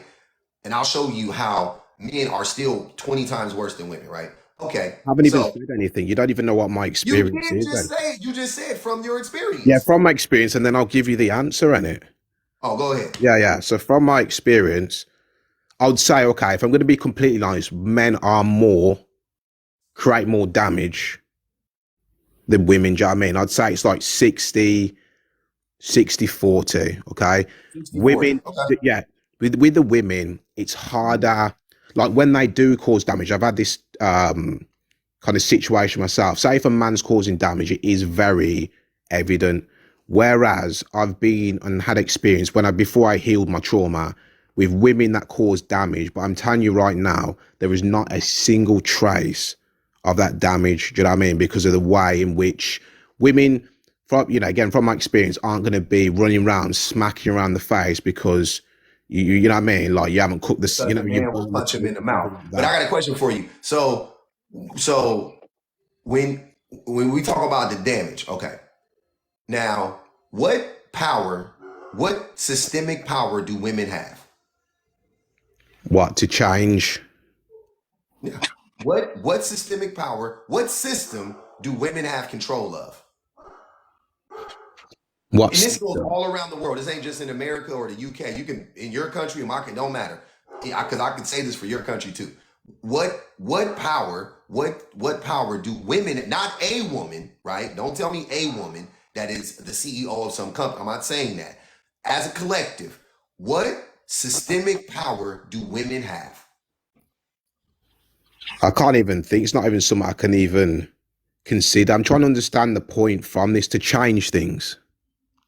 Yeah, so a systemic power, like you know how like men control the economy, meaning who Okay, I gets get what you're saying. I get wait, what you're trying to say. like, so men control the economy in so many ways, but like we control like who gets hired for what jobs, we control what they get paid for the jobs, we could, you know what I'm saying? We control that. So that's that's fucking so important when you say how much people get paid for what jobs, what who gets hired at what jobs, Yeah. yada yada There's yada, a right? disadvantage there. Like I'm not going to say that it's fair there for, I was speaking to a woman actually, a white woman, and she was born, I think she's about in her 60s, 70s. Back 30 years ago, she couldn't pursue engineering because she was a woman. Do you know what I mean? So she had to go and do art. That's not fair. And with systemic power and even within the just the general economy and the industries, women aren't represented. I'm not going to sit there and say No. So wait, I just want you to answer the question though, because I want to get to a point. they have very little power compared to men. So they have no power, not even little power. They have no But power. that's not what I'm talking. I'm talking about women have no power system. They don't have a little power. They have responsibility zero for their power. things, isn't it? Right. So here's the thing. So women don't control, and then so women have no systemic power. So Very little, I'd say, yeah. Yeah, very little. 99% of what's going on in this world is I wouldn't say driven by 90, I'd say it's like 30, 70. No, that's not even close. Not even close. Like 99% of what's going on. You can't name, for it to be 30%, that's 1/3, roughly, right? So 1/3 of the shit that's going on in this world is dictated by women. That's a fucking lie. Systemically, that's a lie. It's 100% is quantifiable without a doubt. That's not my opinion. It's literally just not true. No, look up the number of CEOs, look up the number of politicians, look up all of these things. Say that about yourself being a black man. You could say about both of us. In the West, it's not even close. It's not even close. It's not. You could say that about both of us. I'm trying to say the problem, but look. This is the thing, public defender. I understand what you're trying to say with that point. You know, what I mean, I think we'll agree with that, and with women being disenfranchised, we'll agree with. It's not. This is what. So wait, but let me finish though. Let me finish because you cut me off. Go on. So if women have little to no systemic power, then wouldn't it be safe to say that all the bad shit that has happened to you and me systemically, racism, you're right, not being oppressed for being black people, women being oppressed, children being oppressed, like whatever the case may be, wouldn't it be safe to say that men are responsible for these things? Like just generally speaking, if you had to apply it to one gender, right, it would be men, right? Yes. Okay, so how can you say that that women are in any way, shape, or form? And the reason why this is important is because our politics affect our interpersonal relationships, right? So that's where it starts. It starts with our politics. It starts with the systemic oppression, and then it bleeds into society. So what's happening with men at work is affecting men at home because. And I pointed this out, and many people have pointed this out. Men love, we are addicted to the idea of subjugating somebody because we are subjugated. That may be you because you would like that in it, but I wasn't. I'm not being like that. And let's be honest with the men that unless all your group of men are Maccas, okay? Most men aren't running around dicking down multiple women, you know what I mean? That's not even what I'm talking about. You know what I'm trying to say, Jeff? That's not even what I'm talking about. I'm talking about most men are addicted to this idea that they are owed a woman who's gonna cook, clean, suck, fuck, and do whatever they want at their every whim, right? That's what most men are taught.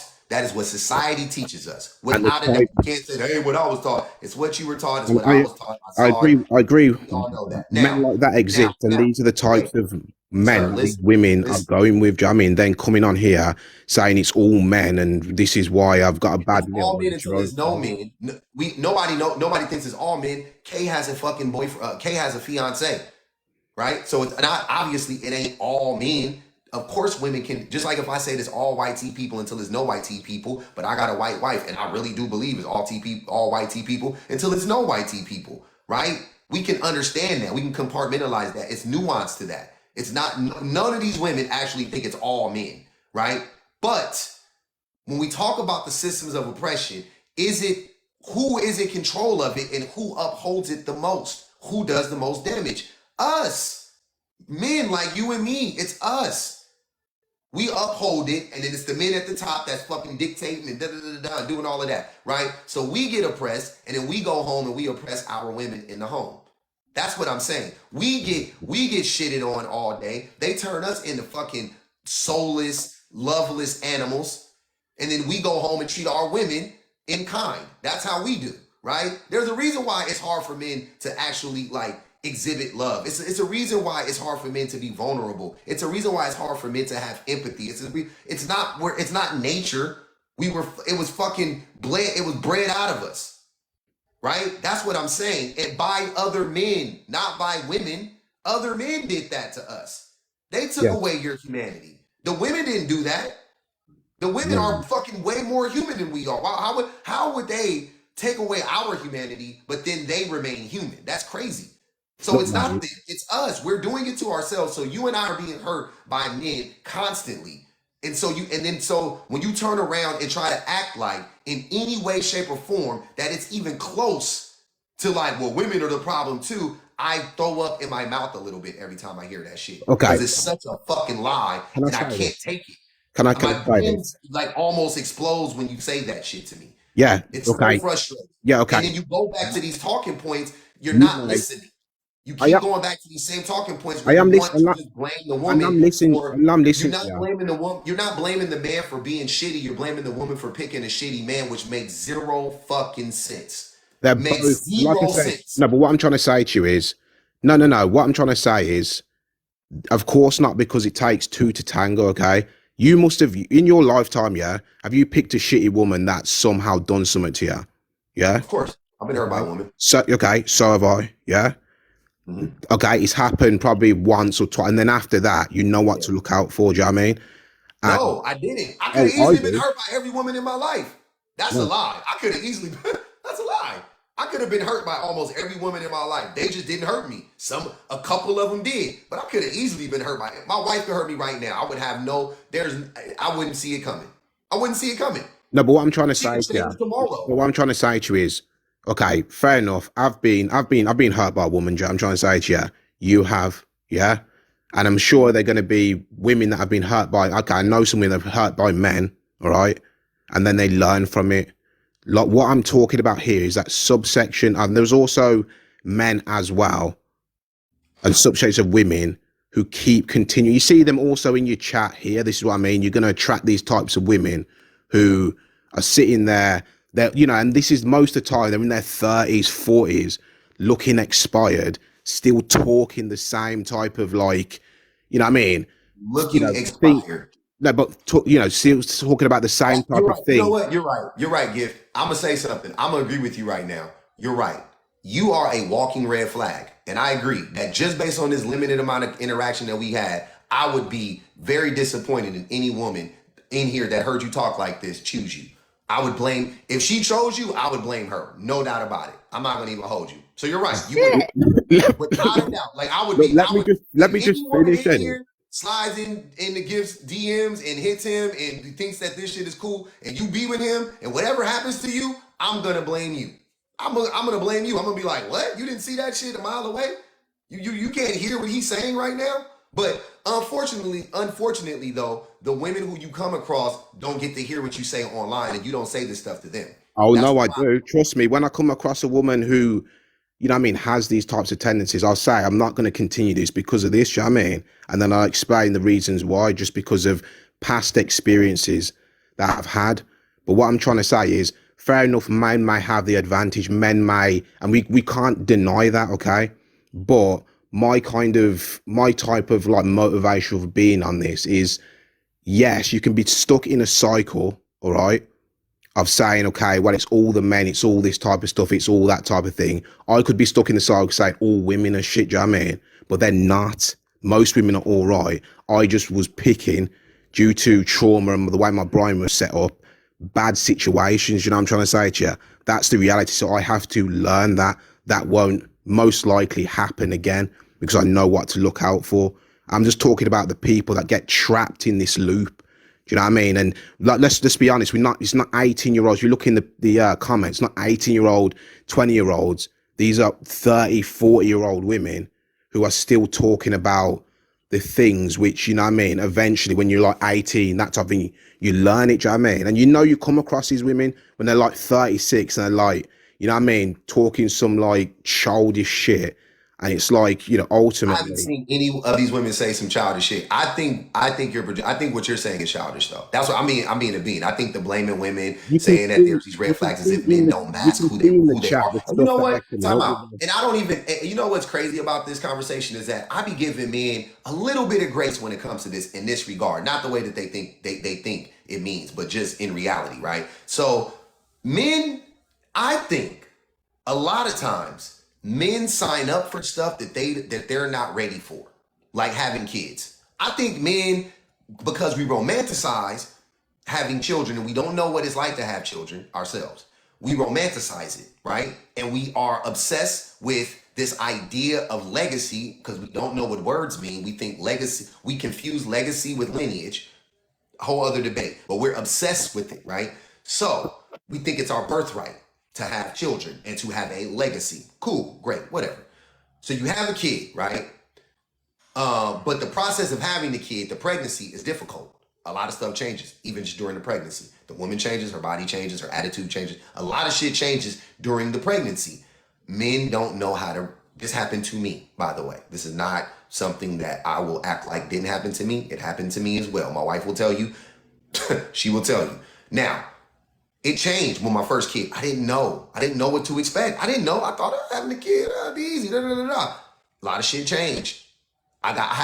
This is after the fact. I had a lot of anxiety about having a kid that I didn't think existed while my wife was pregnant. I didn't fucking know I was gonna have all this anxiety. I didn't even know I was going through this stuff. Dude, I grew up rapping, just for context. I grew up rapping. I started rapping when I was 10 years old. I had a record deal when I was 21, right? And I made a lot of money making music, right? For a good amount of time. I went on tour. I did a bunch of shows, yada, yada, yada. I supported myself doing music for a good, like 3 or 4 years. Now, I say all of that to say this. I stopped rapping seriously when I was 25 years old, right? I had my first child when I was 30. Do y'all know that when my wife got pregnant, I was like, I gotta make a rap album. Like, I started trying to like relive my childhood almost. Like, it was weird, like weird shit happened to me that I didn't think would happen to me because I was like, I ain't gonna be able to do this once I have a kid. Like, we need to travel the world because I ain't gonna be able to do this once I have a kid. Like, a lot of this anxiety came that I didn't know was there. So it changed me, right? For the worse in most ways. And I started to treat my wife poorly. I was disrespectful. I was short with her. I wasn't patient. I didn't have all this stuff went down. We got into a huge argument when she was pregnant. Like, it was wild, the shit that I did, right? Now, I say all of that to say, I didn't know. It wasn't like I knew I was gonna be a fucking dick once my wife got pregnant. I had no fucking idea that I was gonna be like that. So I give men a little grace. You don't know. It's not an excuse, by the way. I'm just saying that it's not deliberate. That's all I'm saying. I don't think men a lot of times go into these situations deliberately going, I'm gonna manipulate her, I'm gonna trick her. I don't think that's what it is when it comes to this type of stuff. I think a lot of men just sign up for stuff and we bite off more than we can chew. Now, I learned from that. I grew from that. My second kid, I was not like that, whatever. But I was terrible the first time around, no doubt about it, right? And my wife would have been well within her rights to leave me, like what happened with Kay. She would have been well within her rights to leave me after we had our first kid. Thank God she stuck around. That's all I can say about that, because she had every right to leave me, no doubt about it. But if I turned around and blamed that on my wife, that would be nuts. If anybody tried to blame my wife for me fucking changing after she got pregnant, is crazy. And to say that there were all of these red flags, what red flags? You don't fucking know. There's loads of, look. Until the woman gets pregnant, you don't know how you gonna act. She don't know how you gonna, like, you don't know. There are men, plenty of men and people who are nice to their neighbors' kids and nice to their nieces and nephews and do all of that shit, and you would never see it coming. And then their wife gets pregnant and it's a completely different thing, because it's different when it's your fucking kid. It's different when it's your wife's body. It's different. You changed, okay, but you changed, like you said, during her pregnancy, you changed, but she's still with you because there are no red flags and you would stand by her. And I know full well, just by your whole demeanor, if she did break up with you, you wouldn't just vanish and abandon your child. Yeah. Exactly. This is what I'm trying to say to you. And I can just tell that by looking at a few streams with you, do you know what I mean? You know what I mean? It's as simple as that. I can tell that you wouldn't do something like that. That, you know, to abandon your child, that has to be some extreme super nigger shit, you know what I'm trying to say? You know? I think that's some regular, no, that ain't black people shit. White men abandon their kids. Asian men abandon their kids. That is a man problem. And I got to go to somebody else to give, I'm sorry. That is a man problem. When men lose access to a woman's body, they tend to leave the kids too. That is a common thing across, you can go look it up in America, but about 50-60% of men, they fall within this category. They either, after a divorce, they either completely completely ignore their kids and abandon them.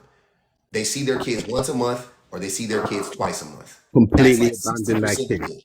So That's all of those that's points to abandon. super. Well, you know what I mean? That's that next level Albanian mad shit that is, you know what I mean? Most men ain't just gonna like completely abandon and start dicking down another. Most men But won't what makes Yeah. Because of course, if I, you know, for instance, if I had a child with a woman and it didn't work out, there's just something there where there's that responsibility that I have to take care of, you know what I mean? That child, I have to be there. Do you know what I'm trying to say to you? It's something which I have created in this world. Doesn't matter whatever's happened between me and these two human beings. There's something in my mind. And I respect that. That's how you feel. But most, and once again, Gift, that's how you feel now. That's what you're telling me now. And I'm going to take you at your word and say, I don't think you would do that based on what you're saying right now, right? I'd never do But that. would I bet on that? As a betting man, would I bet that you held true to that if that were to happen? Like if you were in that situation where you and your girl broke up, I wouldn't bet on it. Not at all. I would bet against you because odds are you would abandon your kid, or to some extent. You may not completely abandon your kid, but you either gonna fall into one of these three categories. Complete abandonment, which is like 25% of the time. See him once a month, which is like 22% of the time, or see him twice a week, which is like 23% of the time. So it's like 65, 67% of the time.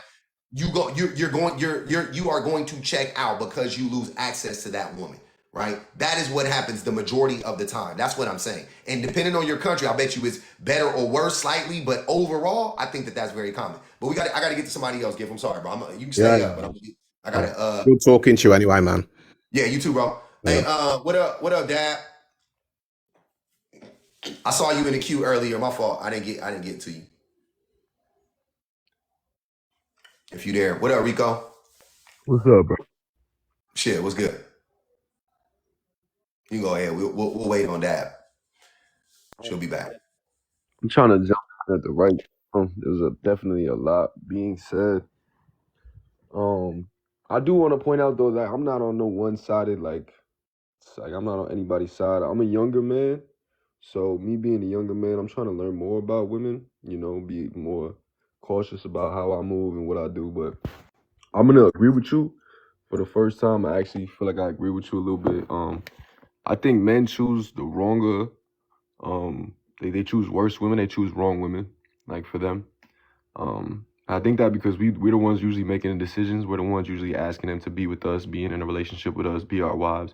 So I do think that men choose like the wrong women, you know, women that mislead them, or like they get into situations where they think it's the right woman, and then when shit gets real, like when they start having kids and stuff, they switch up and they're not ready for it. So I agree with that. But I wanted to say maybe that women also do the same in a way. Like I know some stories where men don't, you know, reach their full potential, or they're married to their wife or whatever, and then they lose their job, or things start going left for them, not really doing as well as they were, and then the women leave them. You know, is that true too? You think you see a lot of statistics where women also turn around and leave men or mislead men and, you know, do them dirty and stuff? No, I don't. No, I don't think there. Well, no, I'm sorry. Ask the question again. I missed the second part. Do you're saying that? Is it true that men do women dirty? Is there statistics that say that? Right. So like the question kind of like, I don't know the statistics based on it, but I believe that women also are at fault.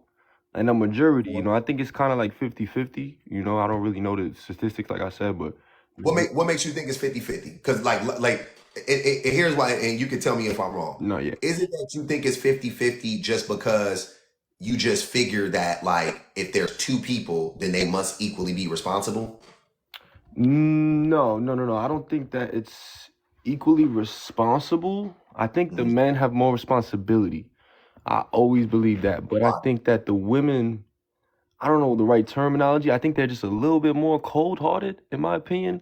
I guess You it's think the women are cold-hearted? and I'm gonna explain in the reason why, in the way what I mean that by. But I mean it when the men aren't leading up to their responsibilities. They aren't taking care of their responsibilities.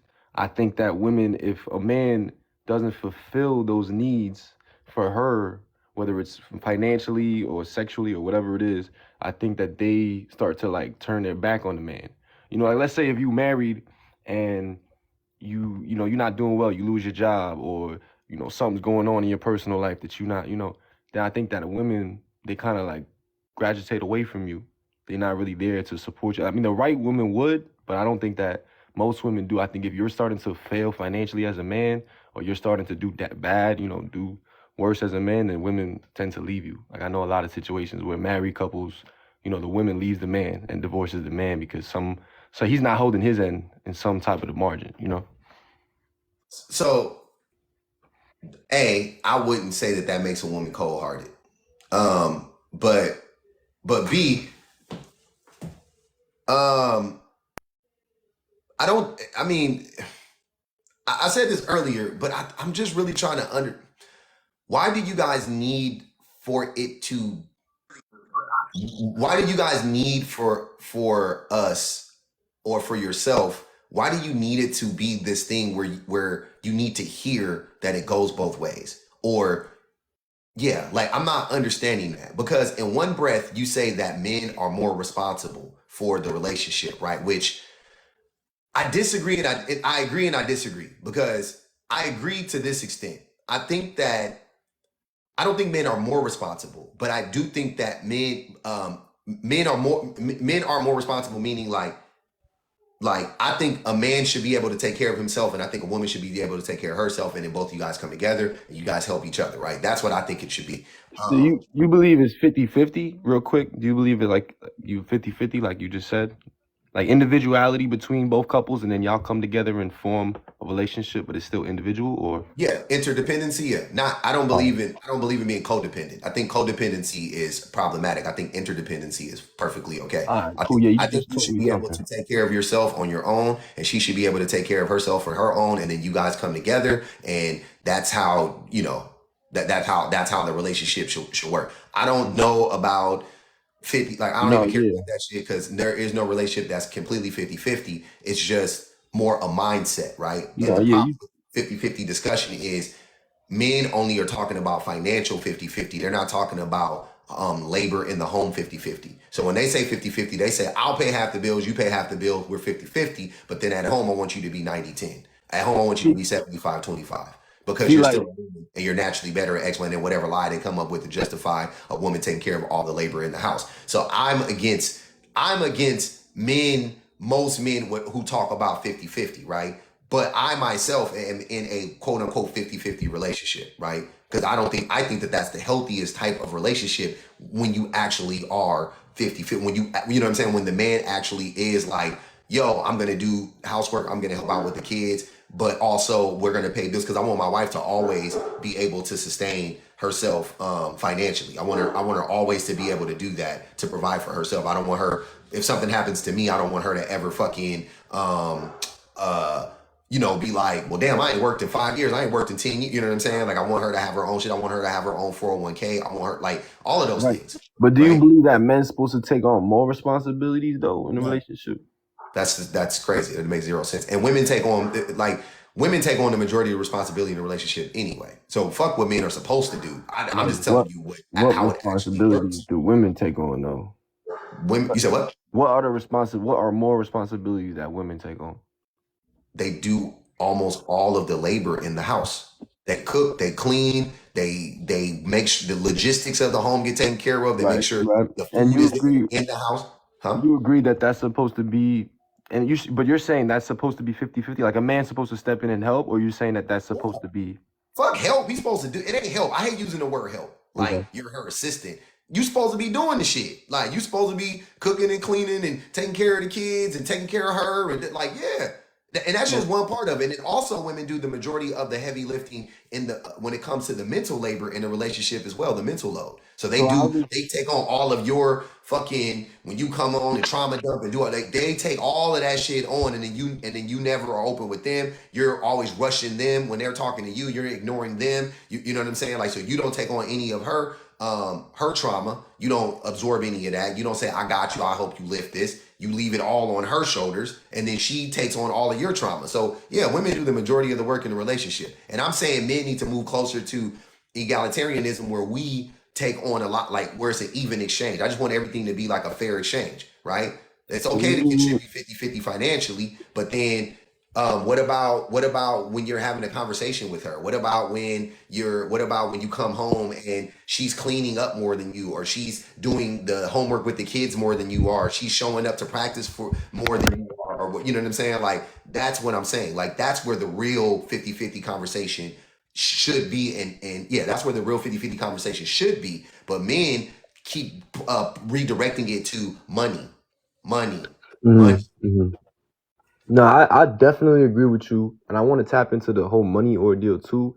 But it is definitely hard to wrap your head around the fact that women, because you said women have more responsibilities in a way in a relationship than men do, but you also said that No, men. they don't have more responsibilities. They take on more responsibilities. The responsibilities are the responsibilities. There's a it's like a bag full of responsibilities, right? And you got to pull the responsibilities out of the bag. Let's say you're just like, oh, wherever you get, that's your responsibility. What happens is that men don't ever pull any responsibility out of the bag. They don't ever go, yep, and it's not a 50-50. It's not like you pull one, and, okay, cool, I got this, and then she pulls one, and she got that, and it's not like that.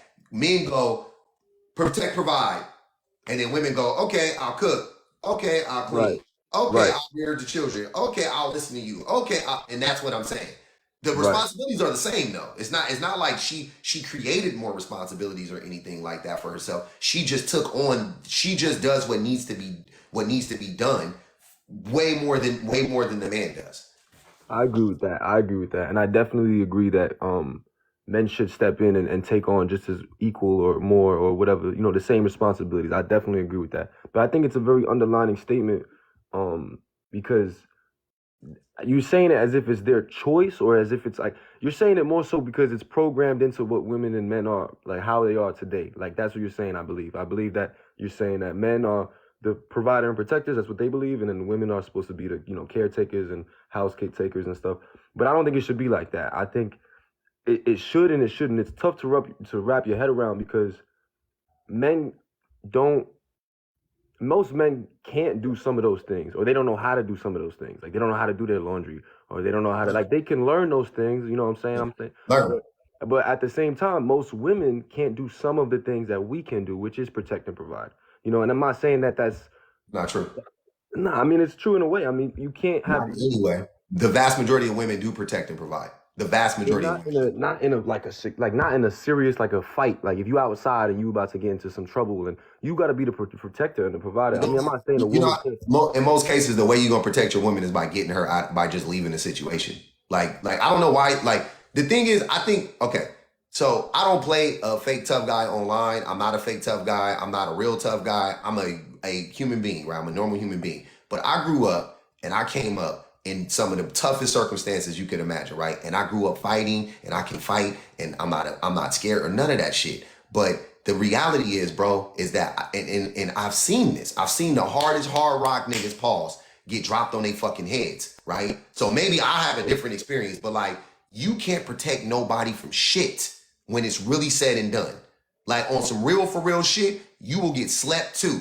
Like, the likelihood that you gonna get slept is high as fuck. The likelihood that I'm gonna get slept is high. You see what I'm saying? Like, right. No, I agree. Like, men don't really, niggas gotta get out of this like Rambo shit, bro. Like, you will get fucking knocked out playing this like, I gotta protect my woman at the club. Do you know how many niggas get knocked out at the club? You know how many bar fights I done been in, bro? Like, I'm not even joking with you. You know how many fights I done been in at the bar? Like, literally, like, just drunk off my ass, going bowls with niggas. Like, that shit is not fun. That shit is scary. Like, after the fact, when I sobered up, I was like, what the fuck was I doing? That was stupid as fuck. That shit was stupid. Over women, over me, over my homies or whatever. I never started a fight in my life. I'll be honest with you. I ain't never started a fight in my life. But I've been in a fucking dozens of fights that I've never started. You know what I'm saying? Mm-hmm. But drunk, fucking you out with your girl, some nigga make a crazy comment to her or whatever. As I got older, and the woman that I was with, my woman protects me from those situations. Because I'm a fucking idiot, or I was, at least definitely when we were younger. My wife used to save me. She protected me from myself. Right. Because I'd be ready to get down. Like, they'd say some shit. Hey, literally, I'd be out with my wife. I remember this shit like it was yesterday. We were at the W. We went to my cousin. My cousin performed at the W Hotel on Sunset in LA. So we went to the W. My cousin performed. Me and my wife was walking to the car, and she was dressed up, whatever. And some dudes was in it. They was driving behind us, and they was like, "Nigga, you don't know what to do with that." Whoopty whoop whoop whoop. I turned around like I'm ready. It's a car full of niggas. It's me. I got homies in it. I already know what could pop off or whatever. But my wife was like, when I stopped to like even turn around and engage, my wife grabbed my arm so fucking tight, like, no, no, like stay here, stupid. What did you do? You know what I'm saying? Like I'm like, all right, like this shit happen all the time. Like women protect us all the time. They protect us from ourselves. They protect us from other. Like women protect us all the time. Right? We protect women too. It's fine. It's cool. It's okay. Right? We protect each other. That's not a woman's or a man's job. It's once again, the responsibilities are equal in the relationship. Why are we, the only responsibility, this is a big one, but the only responsibility that women have that men don't is giving birth to a child because they're the ones who can do it physically. It's a physiological responsibility, if you will, which is more like a fucking burden for a woman. Right? I'm sorry, but that's it. Everything else, there's what the fuck? What protection? Women, men, provide men, women, clean up men, women, like everything, man. We're like, what are you talking about? Why do we lie to ourselves and act like, oh, it's my job to protect them? Like, no, the fuck it's not, bro. Grow up.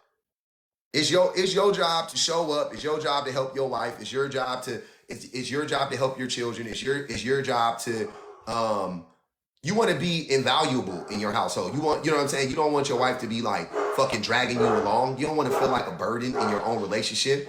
Ain't that fucking wild? Like like I said this shit yesterday. I'm tired of being a man child. I don't know about you niggas. I'm sick of it. I'm sick of being a man child. I feel like sometimes in my relationship, sometimes I feel like a 42-year-old child, right? And not because my wife makes me feel that way, because I do shit or I don't do shit. And I'm like, why the fuck would you? Just because of old habits, because of old thought processes and things of that nature. Like you don't never get tired of that shit. You don't never get tired of that shit. You don't never fucking like grow up one day and be like, this shit is whack. Having the same fights over and over and over. You're like, fuck, bro. Jesus Christ. What up, Dad? You back? No, What up, Dad? nothing. About to get ready for this game. I know. I came here earlier when you had that other little dude in here. That's who I really wanted to talk to, but he gone because I can't even remember what the hell he was saying. It just didn't make sense. The first little guy you had in the box by yourself, I think it was Benji or something like that. Bajan or Beijing. I never know. Penny gonna kill me. Yeah, Beijing.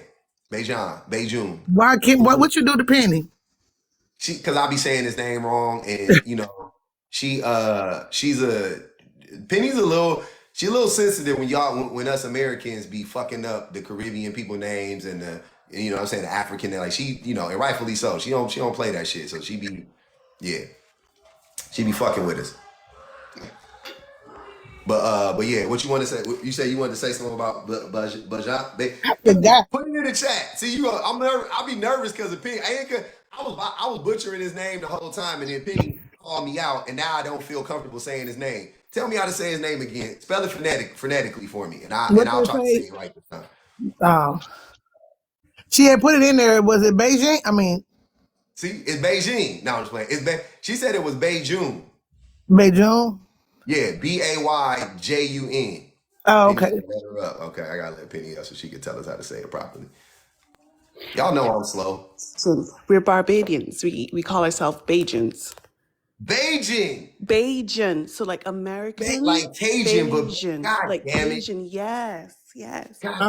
Okay, I forgot. Penny, what did he say when he was up here? Because he said something and I came in. I was horseshit. like, what? A lot of horseshit. He said about his daughter was being alienated because of his wife, and how she said that the mum used to tell her a lot of awful stuff about him. It was a lot of shit, Dab. A lot of shit. And then he says, oh, I'm going to bring her next week. And it's like, don't bring that little girl, because I went onto her page and she's a baby. But my dad's Bajan and all them men are shit. And you buys. Bye, Penny. Oh, so yeah, he was saying something about that. You have him up there. Yeah, now, I mean, I feel like if you're doing what you're supposed to do, this is just my opinion. If you're doing what you're supposed to do, with your children and their mom, they couldn't talk about you in a bad way. You know what I'm saying? That's what Shan said. That's what Shan said. Like, I don't understand. If you wasn't doing something that was wrong, they couldn't be upset at you. It seemed like common sense to me. That's what I'm saying. I'm like, how could you lie on me to my kids if I'm fucking showing up for my kids? Like, that's damn near impossible. Like, Yeah, I had to say that to this guy because he had that Corey Holcomb story up when oh my when God, said I can't stand about what Corey. he said to his daughter. And I was like, well, if the mama is toxic, I can understand that. But if you're actually there and contributing and in her life, that the lies that she tell wouldn't even mean nothing to that child. Mm-hmm. Because the child can actually see that you're not that person. Mm-hmm. Facts. That's exactly what it is. How could you trick a person if you like? It's like you ever work with people and you work with somebody for 3, 4, 5 years and they've been dope. You know what I'm saying? Y'all got a dope like work relationship, Right. and then somebody will come in and be like, "Yeah, that motherfucker Charles, man, I'm fucking with him." And you be like, "What's up with Charles? You know this motherfucker, he dirty as fuck, dude." And then you catch yourself defending. You be like, "Wait, Charles ain't never been like that with me, bro." You know what I'm saying? Like, Yeah, somebody said it still confuses the child. I'm gonna need for y'all to stop thinking children don't think. children are Children smart. are smarter than y'all seem to think. Like children be knowing y'all going through it before y'all know y'all going through it. God damn it. God damn Like, it. Ain't just that think some- about when maybe you can say you don't understand. Just remember when you was a kid and you seen your parents doing shit or going through shit. You knew. You just stayed in your place as children back then, because we couldn't speak like these kids do now. But these kids know better. Yeah, I told you, me and my wife was having a heated discussion once. It wasn't even that heated. It was some raised voices though. My baby bit that corner so fast and was like, "Can you guys just be quiet? Mommy's yelling, you're yelling." I was like, "You know what? You Right. You got it." We started whispering. We was still arguing. We was whispering. We was sitting next to each other on the couch, like, "No, that is not what I said." Because you ain't trying to get in trouble. Look, like I was like, I can't let this little nigga see me. He was on my head. You're lying. You're yelling. Mommy's yelling. I was like, okay, babe. We on the couch, like, speaking sign language and shit. and like with Corey Holcomb, like I'm pretty sure you was on the road a lot doing your show, so you probably wasn't able to be in. I don't know, but I don't know. I just look at it like that's like I tell my sons that like they toxic. Just deal with them the other way. Take their ass to court and quit playing with them. Stop playing with them on their terms and do what you gotta do. So, hey, Sunshine said, her 6-year-old said, "My daddy was a cheater, huh?" Jesus Christ.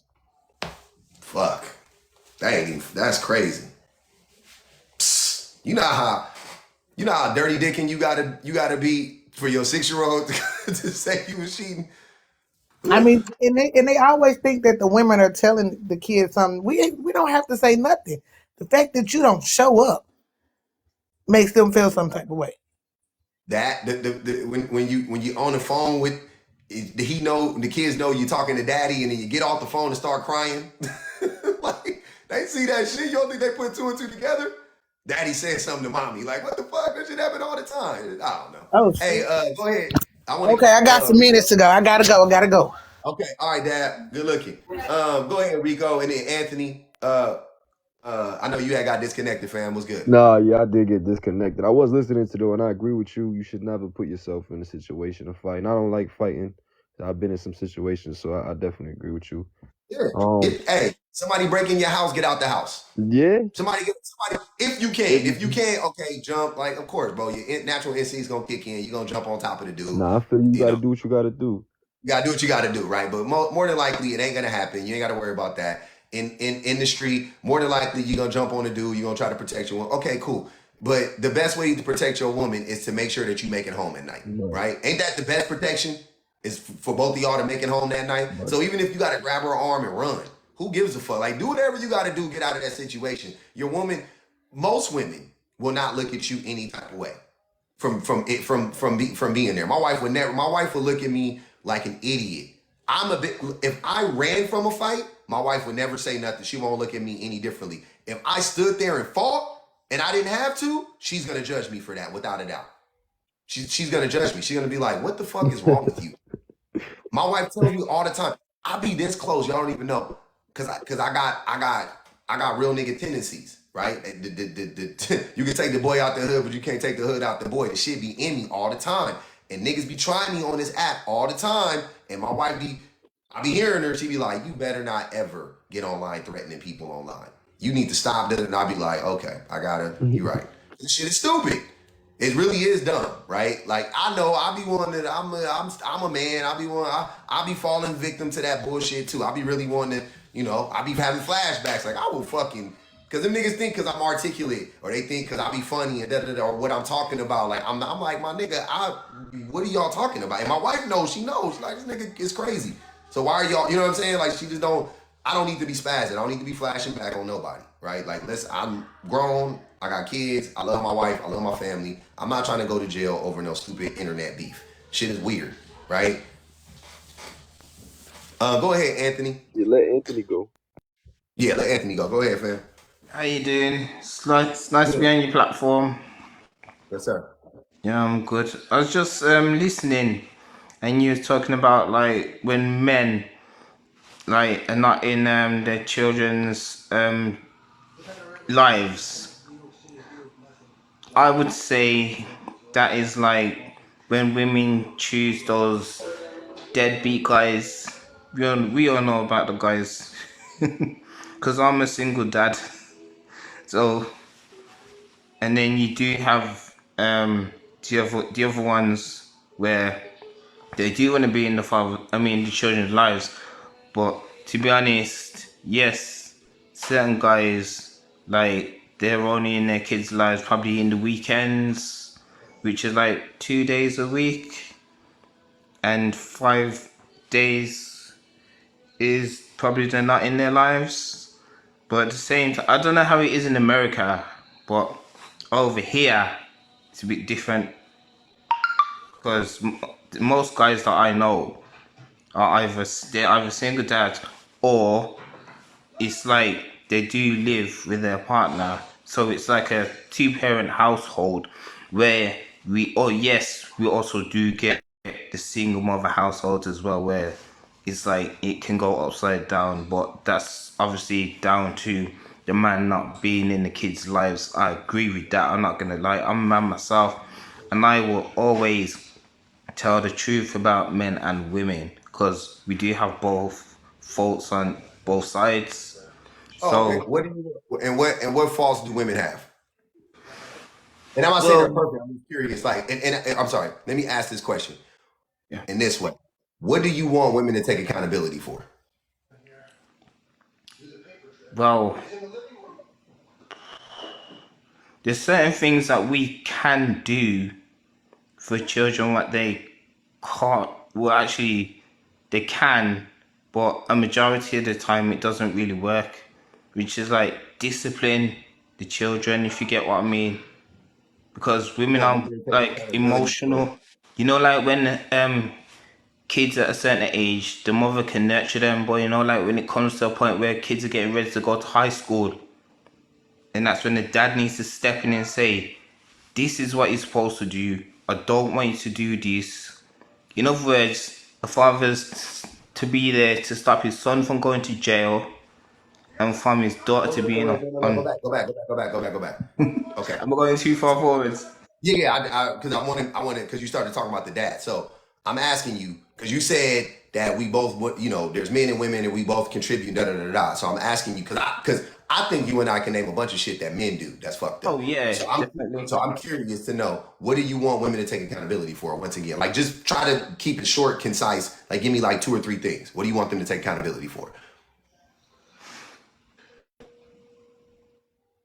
To be honest, that's a good question, to be honest, because I'm not going to lie, most of them do.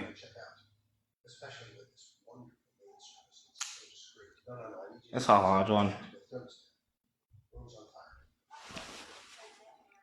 I can't really say, because they do take accountability for most of their stuff, which is looking after and raising the child in the early stages.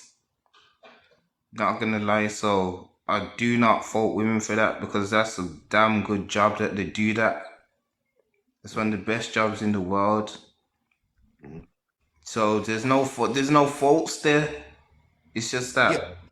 So I think my question would be, why are so many men, when we talk about this stuff, that they always have to say it goes both ways, or it's men and women and yada yada yada, when you can't even name anything you want a woman to be, like women in general to be like hold themselves accountable for, right? But you, like, once again, we already agreed there's a litany of things we could say that we want men to be held accountable for, that we want, we need to hold ourselves accountable for. But you really can't name one thing. No, you So can't. does it really go both ways?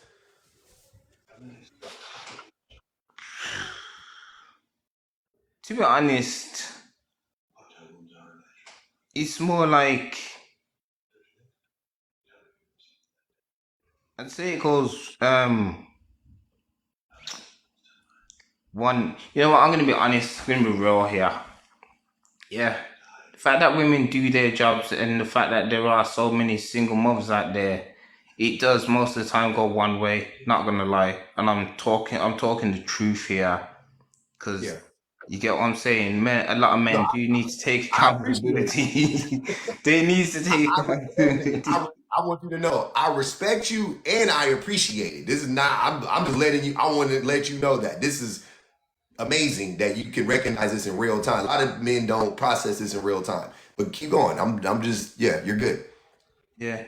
So they do like all basically what mothers need to do, which is nurture, raise the kids, and basically they do like 100%. Not gonna lie, they do everything what they need to do. It's just that the fact that there's a majority. I've looked at the stats and the statistics, and it's like 95% of the time, that's the high rate of single mothers there are. And that's the statistics proving. That's not my opinion. That's the facts to show how many single mothers there are out there, more than 2-parent households. So it's a very high number, which means women do go full 100. Not gonna lie, they go full 100, or sometimes it's like 95, where if the man can decide to step in and do his bit, then it can kind of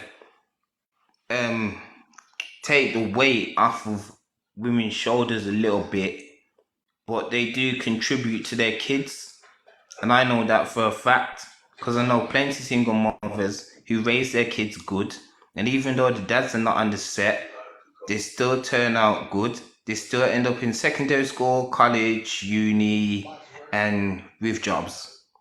It's not all single mother households where their kids end up in, well, there's a long list of bad things, and I don't want to get into that because I know there's a lot of women in the chat who'll probably start attacking me, so I'm not going to say those things. But women do 100%. It's just that we do get those guys, the road men, what we call them over here. I don't know what.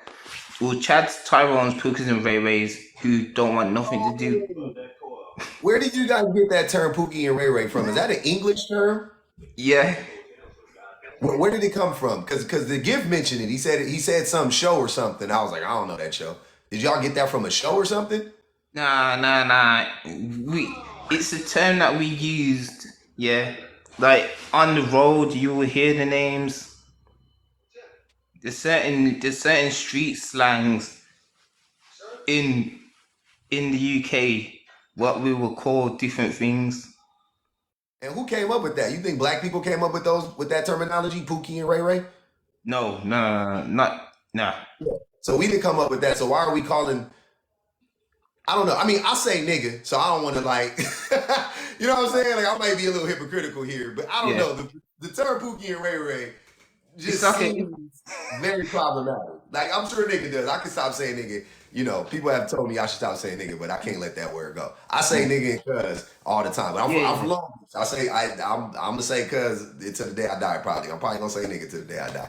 But Pookie and Ray Ray is a new term for me. I didn't grow up saying it. So it's easy for me to be like, that's problematic. We probably shouldn't be calling because it's specifically a derogatory term. Like you can't use it in an endearing way, right? Like nigga, you Yeah. could say like that's my nigga, or like you say fuck that nigga. You know what I'm saying? Like nigga is like shit, bitch, hoe at this point. I mean, not hoe, shit, bitch, fuck, cunt, whatever. But Pookie and Ray Ray is like every time you use it, it's made to demean a group The of bad men, boys. black men specifically. Not it ain't you don't apply it to white men. Nobody calls Yeah, white men. over here it does apply to white men as well. And Asian men. There's a lot of them over here. Yeah, it's just I don't know. But yeah, it's crazy. It seems like it's a slur and we use it for each other. I don't know. It's a tough one. It's a tough one because I say nigga, so I'm trying really hard to tread lightly because I definitely don't want to. I definitely don't want to come off as a nigga. But I know I'm being hypocritical now because I say nigga every other word, and yeah, it's Yeah. crazy. I got that shit. It's just a normal thing, innit? It's just one of those things where it's normal. You just say it and then it just gets hardwired into your head, so you just keep using it. Yeah, Yeah, I got you. I know how it is. Like when Llama playing there, yeah, to let someone else speak. Okay. What up, love?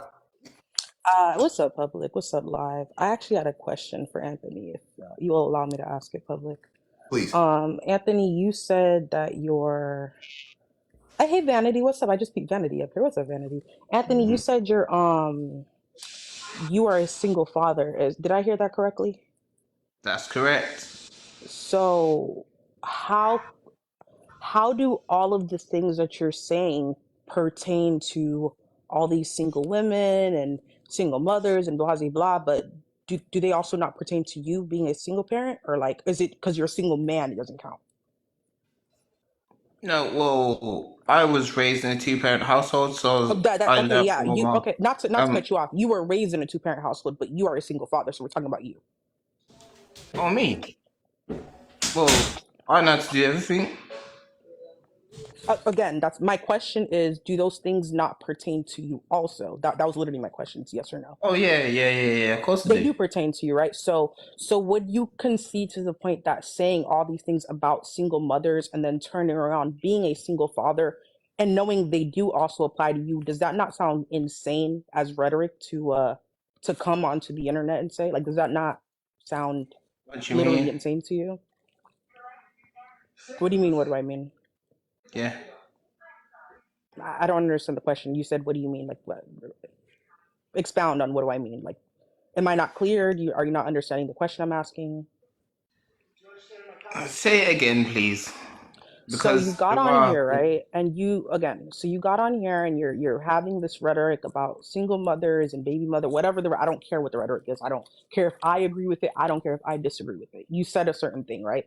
And then in the same sentence, you said you were a single father. So I asked, do all those things you said about single mothers and single parent households, do they not pertain to you also, or are they separated because you're a man? Like, does the rhetoric only go towards single mothers and women, or do you not also apply? And if those things do or don't apply to you, and you have this rhetoric about single mothers and single parent households, why are you not in a dual parent household? Like, what is your excuse for not doing it if you have so much vitriol for the women who don't do it? Oh, nah,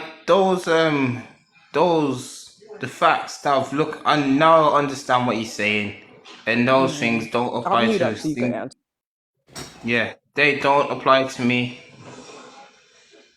and they don't apply to a lot of other men, single Can I ask, fathers. why do they not apply to men? Or men like a better species of human? Are they making more? Do they have more reach? Like, why do they not apply to men?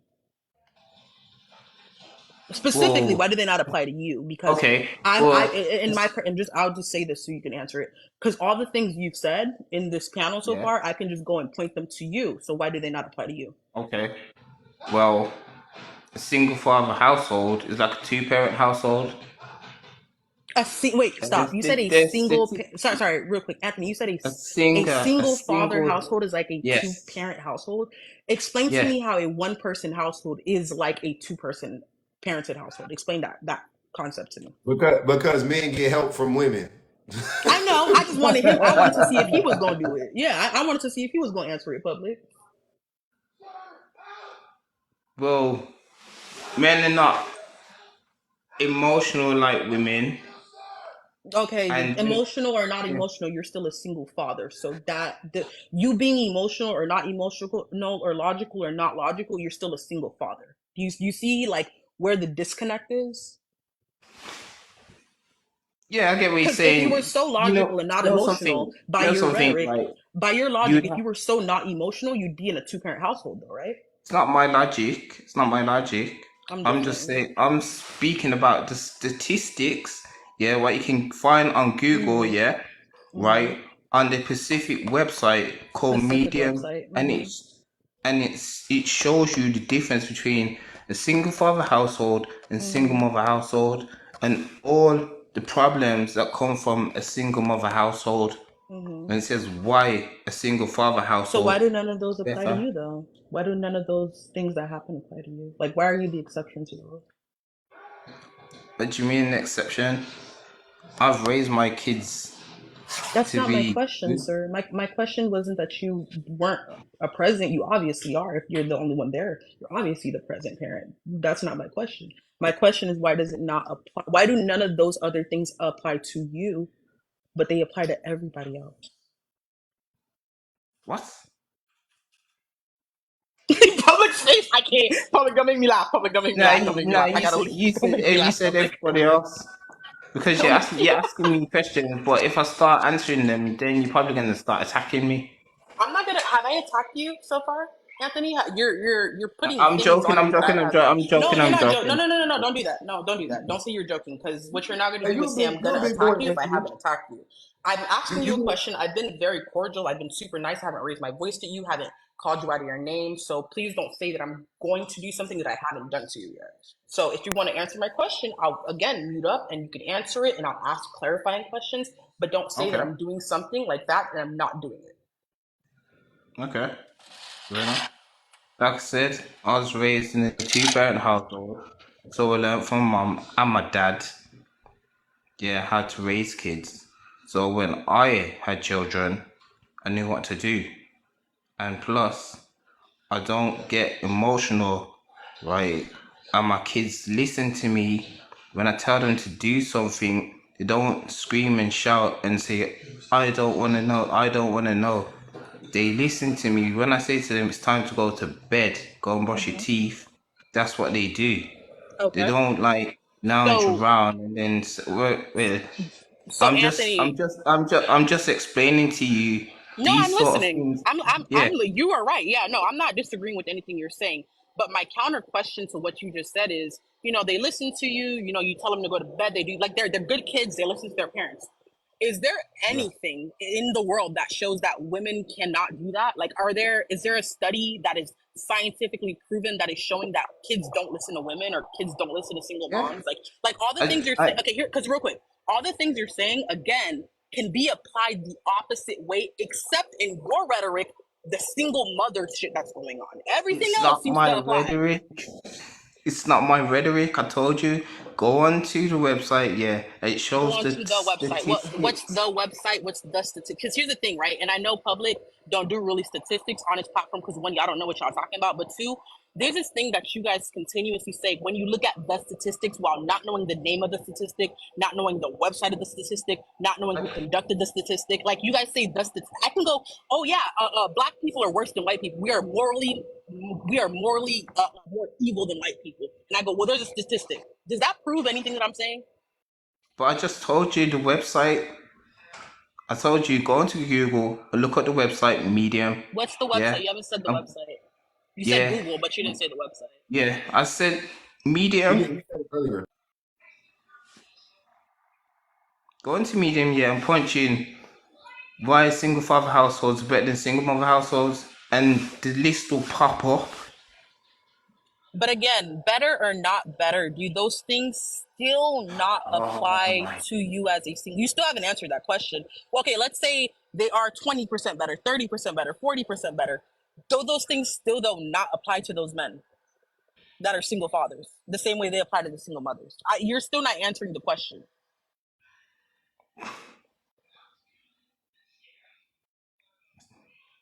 Like I said, Public, am I asking like difficult. Like, I'm sorry, y'all. Comments. Let me know if I'm wilding right now. Am I wilding by the questions I'm asking? Because I feel like No, I'm not you being rude or asking crazy questions. Yeah, you no, know, you you just asking straightforward question. questions, and I've answered them. Okay. All right. Well, I'm done, public, because I don't think you got an answer for me. But that's all I had to ask. You could, you got that. Okay. Yeah. I didn't. Yeah. You wasn't answering them questions. That was crazy. It was pretty straight up. But okay. Rico, did you want to say something, man, before I go to Vanity? Because you was in the comments saying stuff. I don't know if you wanted to ask something up here. Say something in a minute. Okay. Go ahead, Vanity. Remember last night when I said that the US exports, thoughts and views and ideas and everything out all over the world? So the reason why all these guys from across the pond are coming on with the Pookie and Pookie and Ray Ray actually started in the US. The guy you had on before, The Gift, which is the reason why I came up in the first place, because I decided I was going to put on my cape. I thought I buried it, I thought I burned it, but I was going to put on a cape and come here and save everybody from having to listen to him, because his rhetoric, he actually told everybody where he got his ideas from. He mentioned somebody named Sergeant Willie Pete. Sergeant Willie Pete is the progenitor of the Black Manosphere. He was before Tommy Sotomayor, before Kevin Samuels. He and his ilk are where the term Pookie and Ray Ray came from, because they wanted to set themselves apart from what they saw as hood black men, to say we are the good ones. We are the educated lames that, we're the good guys the girls didn't choose in grade 5, and this is why we have the sandbox hurt. That is where all that victim mentality kind of originated from. And that is who he was up here. So I was actually coming up here to say, you could just stop talking to him, because those Black Manosphere talking points, they're like prions, right? Those proteins that eat your brain. And once those guys get it into their head, they become damaged beyond repair. And they put on a victim jacket. They start using words like gynocracy and everything like that. And that's like that bit of poisoning is how they end up going, like, spiraling the drain into the red pill in the first place. Sergeant Willie Pete is the reason why a young girl named Asia McGowan was unalived. Sergeant Willie Pete is he started the uptick of black femicide. He passed that torch on to Tommy Sotomayor, expanded, and then Kevin Samuels hit that shit out the ballpark. This is who, like, Yeah. these guys have been listening to since like 2008 on YouTube, when they got onto YouTube and was like, finally, black men have a voice, because Oprah had a show and somebody said men ain't shit. Like that whole talking point that they have been writing like for like the last, I don't know, like 30 years or whatever the case may be. That is where they actually got it from. Sergeant Willie Pete is like the progenitor, followed by all those other guys. Like, there's a certain tribe in Papua New Guinea and a few other of the Micronesian islands and stuff. When the people die, they eat them, Yeah. and they get this prion in the brain, which makes them like laugh and shake until they die. It looks a lot like Parkinson's. I'm not gonna get into my mad cow That's, disease conspiracy. that's like that movie, the movie with Denzel Washington, Book of Eli, when he was like, let me see if you got the shakes, and then that because people were eating human meat or Y- whatever, and they would get the shakes from eating it. That's crazy. Yeah, so they got that so like the like Gigi, what you that doing, man? that Sorry. that Brother, black I eat, please, brother. Oh, You Hell please, no. bro. I need help, please. I panhandling. just wanted to check in on that, Vanity. I'm sorry. Go Yeah, ahead. the TikTok panhandlers. That thing he was doing with his hand when I was in Mumbai, they like anytime somebody came to like slap on your car window to beg for food, that's They exactly were- what they would do. Or else they put their fingers by the mouth, like, like feed me, feed me. Um, so the yeah, it's like, so A lot of that rhetoric is essentially like a fundamentalist religion, and they're finding that fundamentalism actually shrinks the prefrontal cortex. Is it actually eats the brain, because they are so religious in their misogyny and their patriarchal thinking and their hatred of women, it literally deteriorates the brain. So the brain is just getting smoother and more like deteriorated, and like that is like where like your impulse control issues are, where your executive function. So like all of this type of manosphere, red pill, it literally causes brain damage and is making them more dangerous. So yeah. There we go. There you have it, another lesson. I learned something. I did not know about that guy. I'm gonna look that guy up. Willie Pete. Right? Well, what's his name? Willie Pete? Sergeant Willie Pete. Sergeant I'll Willie see Pete. if I'll see if I'll inbox you. Bet. I learn something new every time Vanity comes on the panel. I love you, I Vanity. do learn a new word every time. Today I didn't learn a new word, but I did learn about a new person. Usually I learn a new word that she made up that I think is the funniest shit on the planet. Go. What's up, Tim? What up, Tim? Hey, Public. Hey, panel. Hey, everybody. Happy Sunday. Go Lions, Public. Hey, we'll see what happens later. Okay. I just wanted to jump in, and I wanted to ask a question and make just make something I feel that was very noticeable. Anthony, your energy for Public was drastically different than the energy you gave to Lux.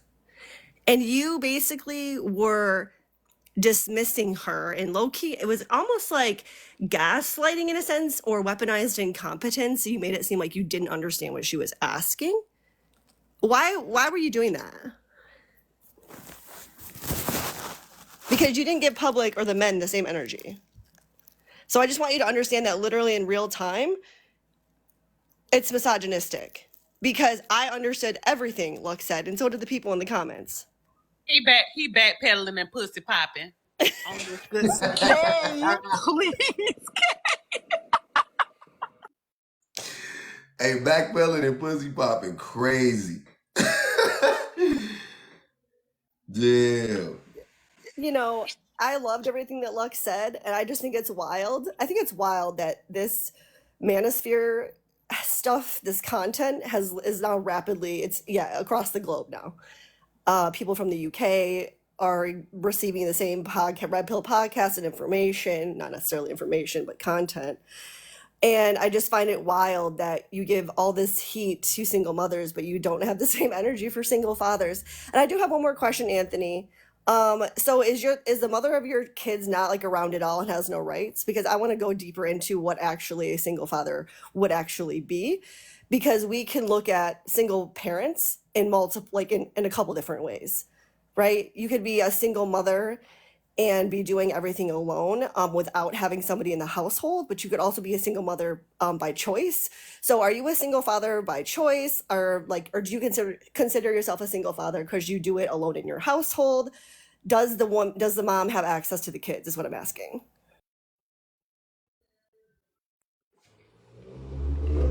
She does have access to the kids, but she chooses not to come and see them. Is that because she don't like you, or she don't like the kids, or she she not interested in having kids? Like, what is that about? I'm not gonna get into that because it's one of those ones where if you mention it, it's like it's difficult. Like this, complicated. It's one of them ones. It's not where like she's thinking. It's not like where she's like, you know what? I don't want to see them. It's complicated. It's complicated.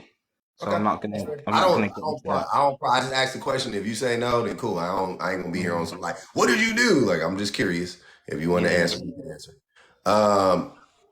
Yeah, that's crazy. Did you want to ask him some more stuff, Tim? No, you can move on to Kay. That's all I have for now. Thank you for having me. Yeah. I ain't even. Rico got down, and I was gonna say to him, for him to always come up here with this "I'm young and I'm still learning" kind of bullshit, he tends to perpetuate the same talking points of them old ass jokers on the internet. trying to figure out, are you actually trying to learn? And if he's here listening, please tell me, are you actually here to learn, or do you have it stuck in your mind, those talking points already? Because if you're trying to learn, you already on the wrong fucking track. Like, you need to derail the train now, okay? And then start that bitch over. And then to Anthony, I just find it funny how I got off for a few seconds to go get my cheeseburger. I thought you was on a good foot. I thought you was doing good. I come back and you on some red pill bullshit. What happened? What? I don't know. That was weird, man. You pivoted. That's why I say he backpedaling the pussy pop, because you pivoted so quick to that red pill rhetoric from, I thought you had got delivered. Like public was saying, we was proud of you. Like we were all rooting for you. We was rooting for you. And then I get back in my apartment and I'm sitting down and I'm trying to figure out, hold up, what I missed? So how did you do that? How did you do that? Something ain't right. So it tells me kind of like what Lux said, or no, actually what Tiffany just said. Like you got this energy for public because y'all worship the ground he walk on. Y'all really worship him. Okay, y'all want his affirmation so bad. So you had this certain energy for public, but then you ain't had the same energy for the women. Y'all be rude in real life, and that's how I be. That's what he be trying to tell y'all. Your misogyny slip starts showing when women who oppose you start getting in that ass, and then all of a sudden you turn out to be well, you don't know me. You don't know me. You don't really know my life, and blah blah blah. All of a sudden you saying that bullshit. But I thought you had it. And you don't have it. When I said yeah, right, about the mother, yeah, it's one of those ones where it's complicated and it's not something that you want to explain. It's not something that you want to mention on the internet. Yeah. I respect that part. I'm not even talking about that, Anthony. Yeah, I'm talking about when he asked what women had to take accountability for, and you agreed with him that pretty much nothing. Like pretty much the majority of the time, the woman is, standing in the paint. She doing what she's supposed to do.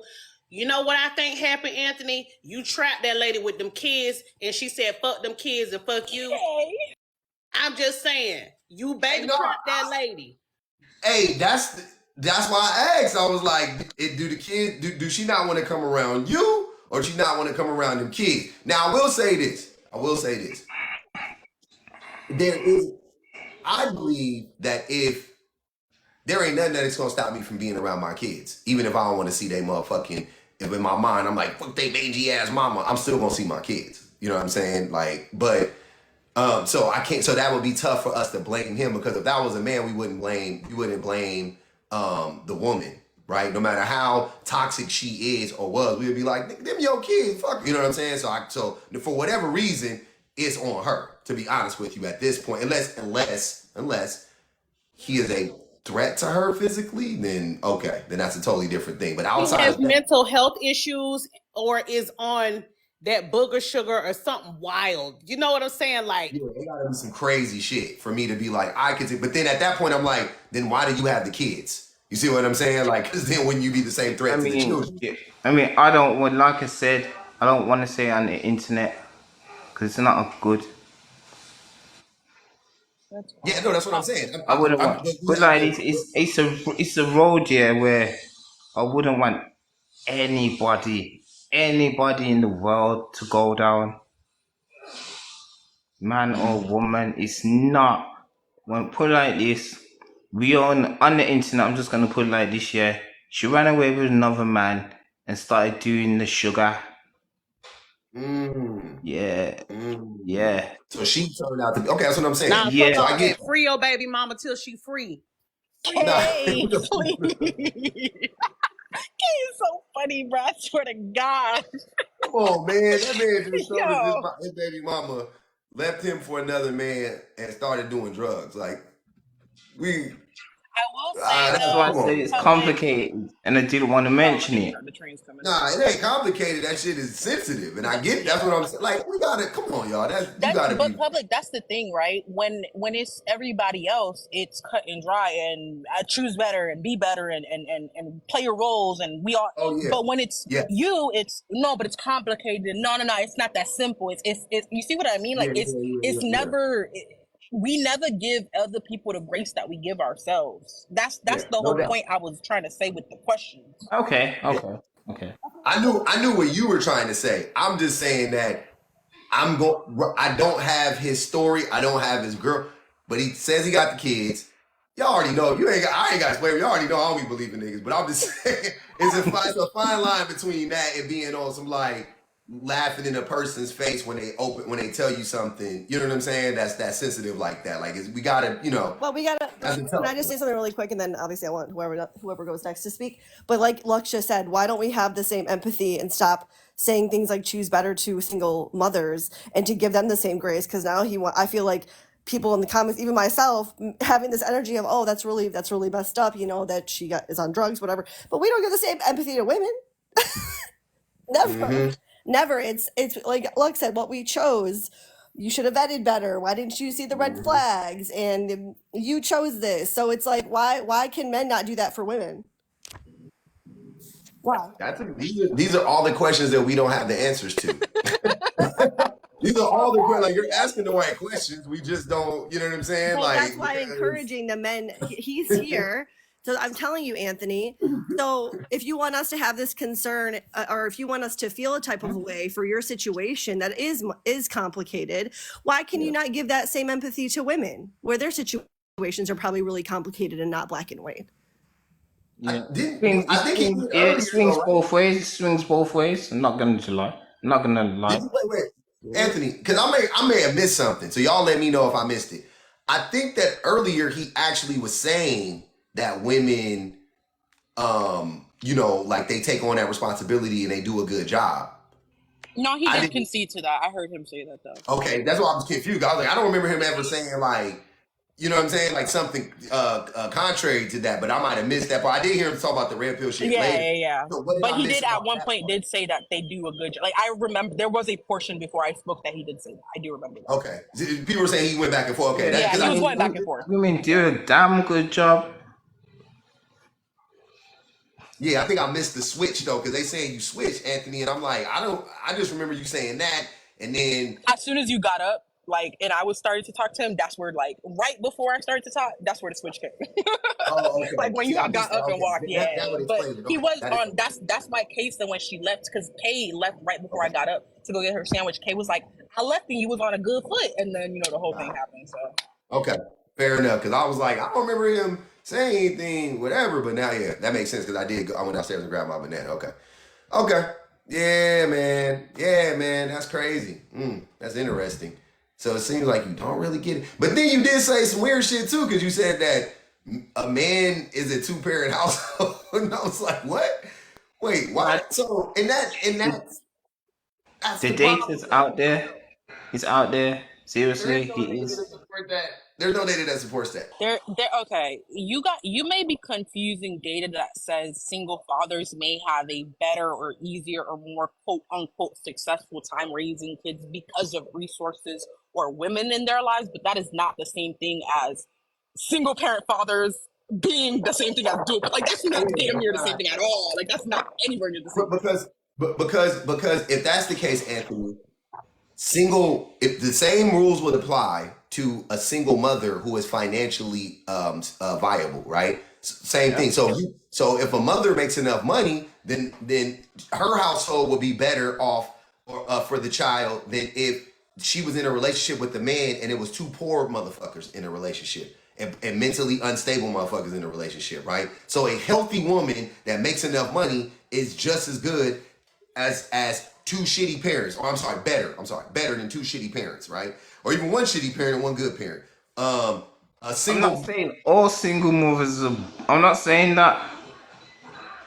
I never say all. I We never. didn't say all, but we're just talking about in general. And I think that the way you set it up was like single fathers and you didn't give any reasons. You didn't give any. You didn't get into the weeds at all. You just said it as if it just like was a fact. Single father households are the equivalent of 2-parent households. But like, okay, let's get into it. Why? Money. Yeah.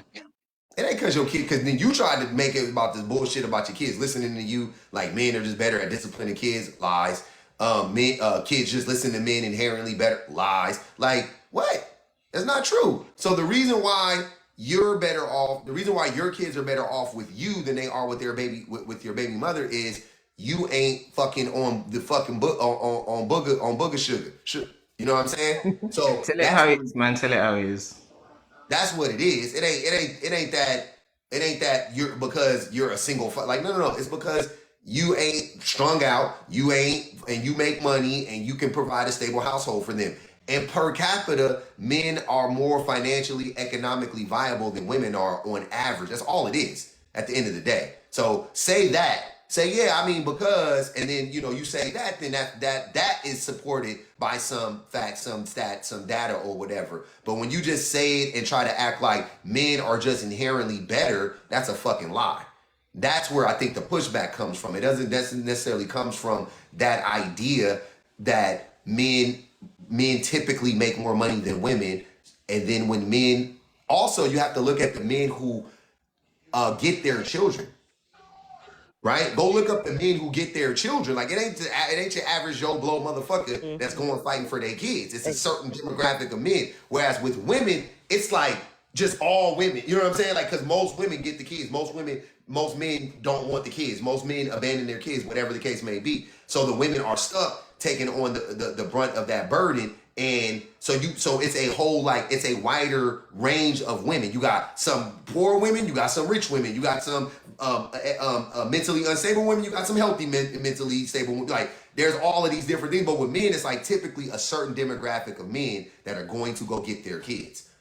Right? So it's really, really hard to judge that and act and just try to apply that and make it seem like, well, men are just better or whatever the case may be. I don't buy into that. I think that it's a lot of nuance in that statement. I feel like if you read a study on that, which I've read studies on that, I think that the conclusion should never be, oh, single father homes are better than 2-parent homes. Like that's a wild conclusion to come to. Oh, it's not me saying it. When I say it, yeah, I say it from the statistics and the data that's on what I've seen.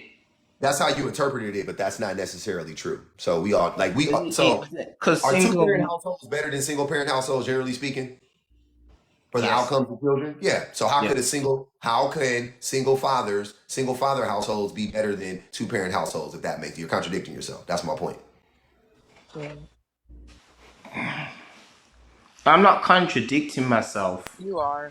You literally just contradicted yourself. I literally just pointed it out. If you're saying, you can't say one parent is better than a dual income household and in the same 2-parent household, but in the same sentence say, but 2-parent households are better. Like you're saying one is better and then you're saying the other one is better. Like one of them is better and it's the double, not the single. That's it. That's period, point blank, nothing else.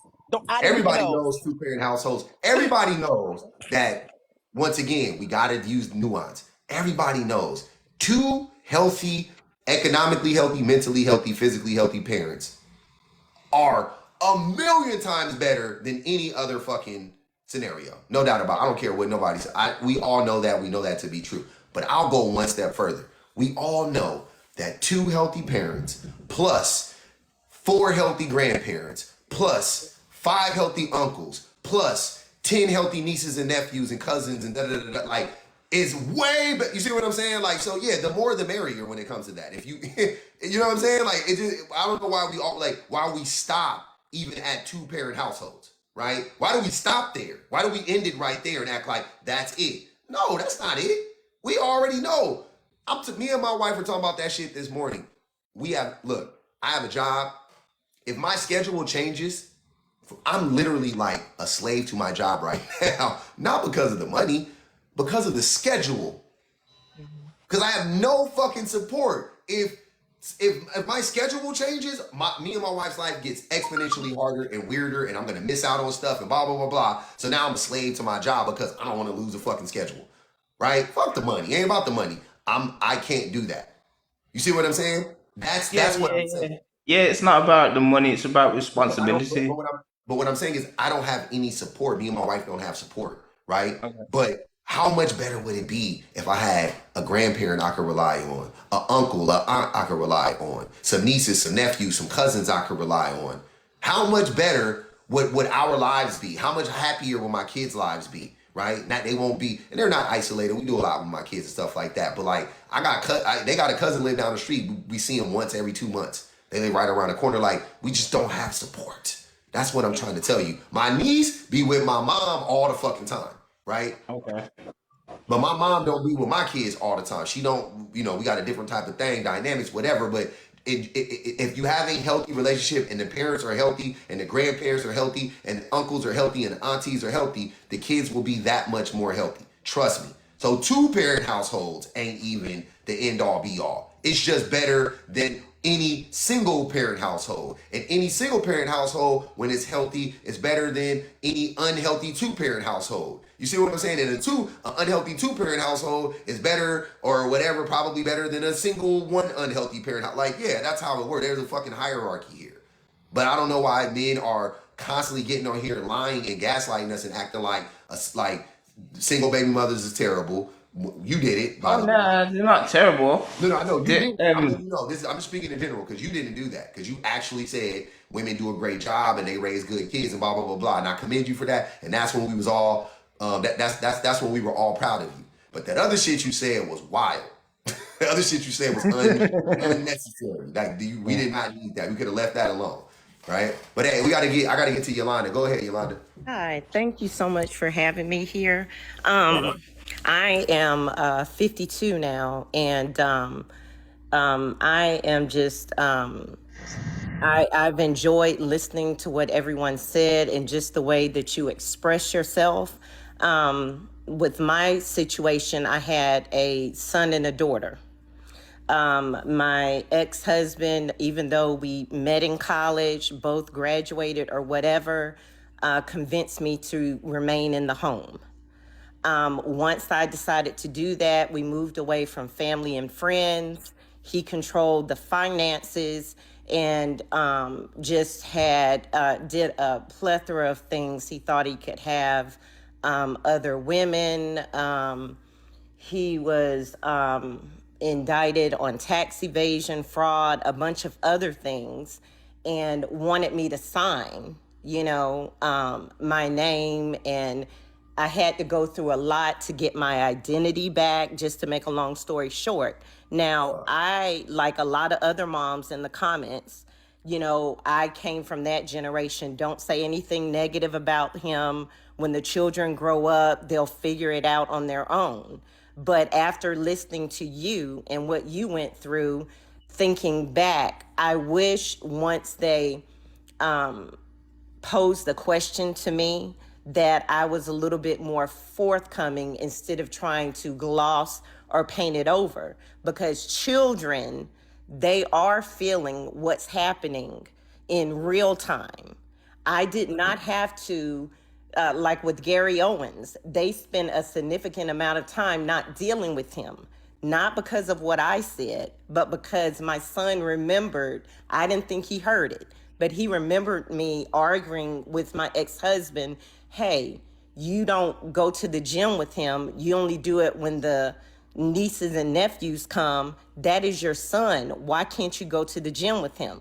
So children remember. And then when they get old enough, my daughter, I didn't even know, she did a background search on me and him to make up her own mind, Damn. Yes. So they remember.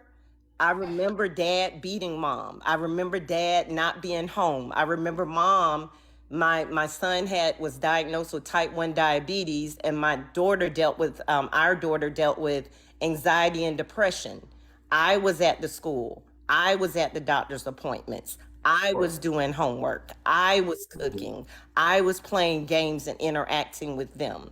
As far as my son, I took him to the barbershop. So when he grew up, he didn't know something simple like you don't sit in the first chair. And I didn't know to tell him that.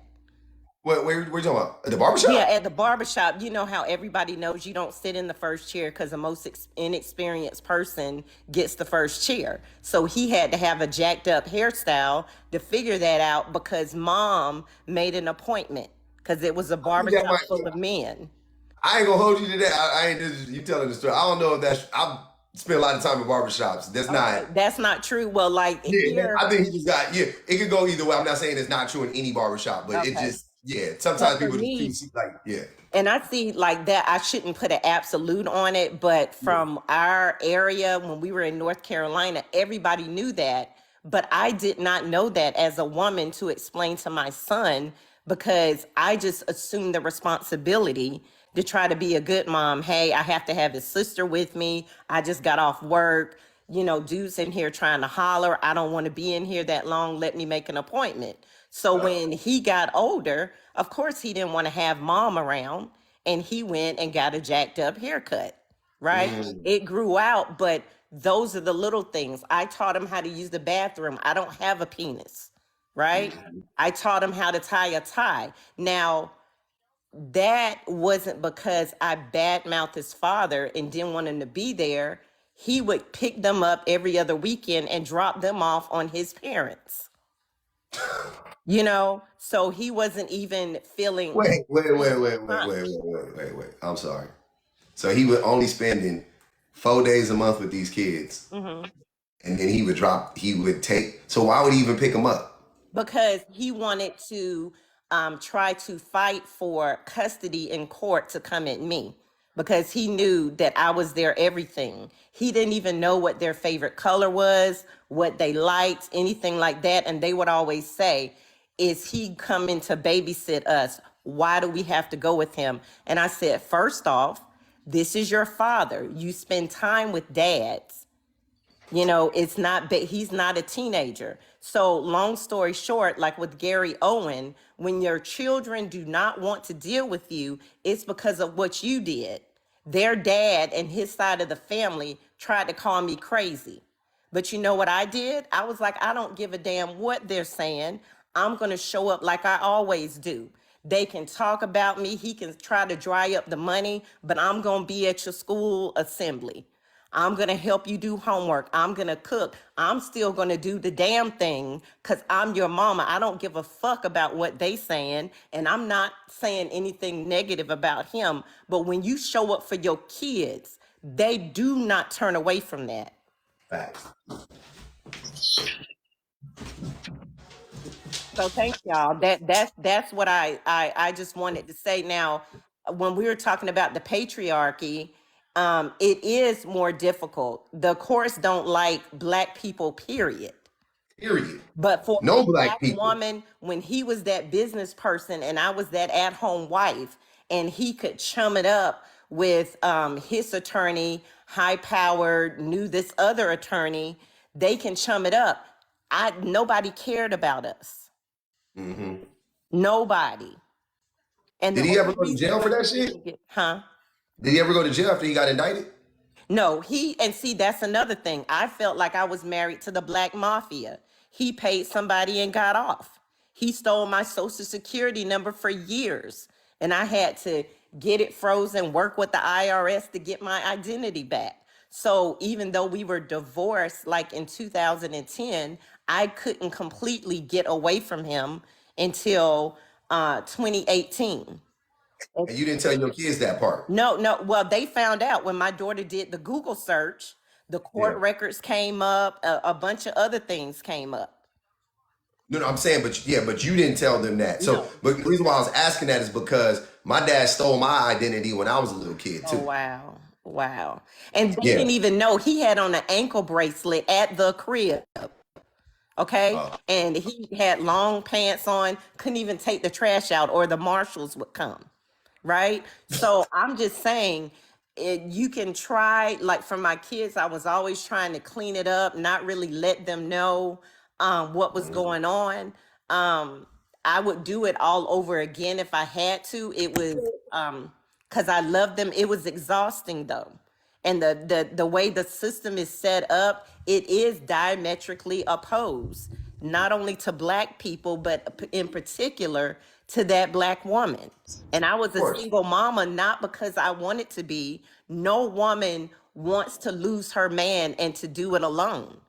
But we have to. When you look at your children, I wasn't going to say, oh, well, I don't feel like doing this. Life isn't fair. I give up. That was not an option. Yep. That's facts. And then I think when we look at and we talk about people being emotionally driven or more fact driven, that's a generalization to say that most women are emotional. I've taken, because I had to, with my daughter's depression and anxiety, and my son having the diagnosis of type 1 diabetes and ADHD, I've been tested and I am very logical. I'm more logical than he is. We all had to be tested because he kept trying to call me crazy. Because he wanted children and he didn't want to pay child support or alimony. He faked those documents. I mean, Yeah, he a criminal. He a criminal. Yeah, Yeah. but for your question, your kids will not pull away from you if they see you making an effort. They will not. They will adore you. Yeah, I did. My dad hurt me when I was young, and I knew he hurt me. But like, I gave him a million chances. Yeah. Still, and he wasn't even there. He never even. He wasn't even. You talking about every other weekend? Not even that. I never got that. Yeah. So that's why I don't be wanting to hear that shit. That like, I'll be like, bro, shut up. Kids will give you 1,000 chances. Kids Gary will Owens give you kids don't 1,000 like him chances. because Like even Gary my Owens son. burnt that music with them. Oh, I'm That's why sorry. they I don't didn't like mean him. to interrupt you, but even my son, he kept saying, okay, Dad, this is the past. You know, I'm a man. You didn't teach me how to pee. You didn't play sports with me. And you were in the house. If you were dead somewhere or off somewhere, at least I could tell my friends, hey, if my dad was here, such and such and such. But dude, you up in the house with me and you act like you don't like me. That's a whole different kind of pain, but he kept reaching out because children want that bond. They want that relationship. So if they don't fuck with you, you fucked it up. 100%, without a doubt. Like you can't tell me otherwise. You wouldn't be able to sell me on anything. But like, if kids don't like you, that's a you thing. Yes. That's it. Like if my sons don't like me, I'm gonna be heartbroken. But I'm also gonna be like, what the fuck did I do? Like I'm gonna have to get to the bottom of that. That would never happen. Them niggas, them my niggas. Wait a minute. Are you there? We'll get to speak my truth when she comes back. I Go ahead. didn't know what the topic was. I like just came in here and I saw that y'all were having a conversation, but I just read, I guess, the background, so I didn't know if y'all were talking about that specifically. But I'm actually a child of a father who wasn't there, and I completely agree with y'all. I gave my dad a million opportunities, but what happened was I was harboring my feelings as a child with the undeveloped mind to be mad at him because he wasn't there. But whenever I got to an age to where I could communicate my emotions effectively, I stopped being mad at him and I started to ask and wonder why he couldn't be there. Everybody's situation is different, but I'm from up north and we moved down here, and once we moved to the south, I stopped seeing him. So at first I was like, man, fuck him, bro. He didn't even want to see me, but he'll still call me and send me money and be there. But being a present father to me at the time mattered more. But whenever I let go of the feelings of just saying, you know what, I don't even want to talk to him or forgive him, I just had a conversation with him. And me trying to be mature, it helped our relationship. Because at the end of the day, I still am a child. That doesn't mean I can't have an opinion, but I don't know what it's like to be an adult because I'm not an adult. I'm 21, I'm a young man, but I'm not a father. So I can't harbor feelings. Well, I can harbor, but I chose not to. So I do completely agree with y'all. For the parents who kids don't like them, it gotta be a reason, because I gave my dad unlimited chances, and my parents. I never really held a grudge against them for a long time.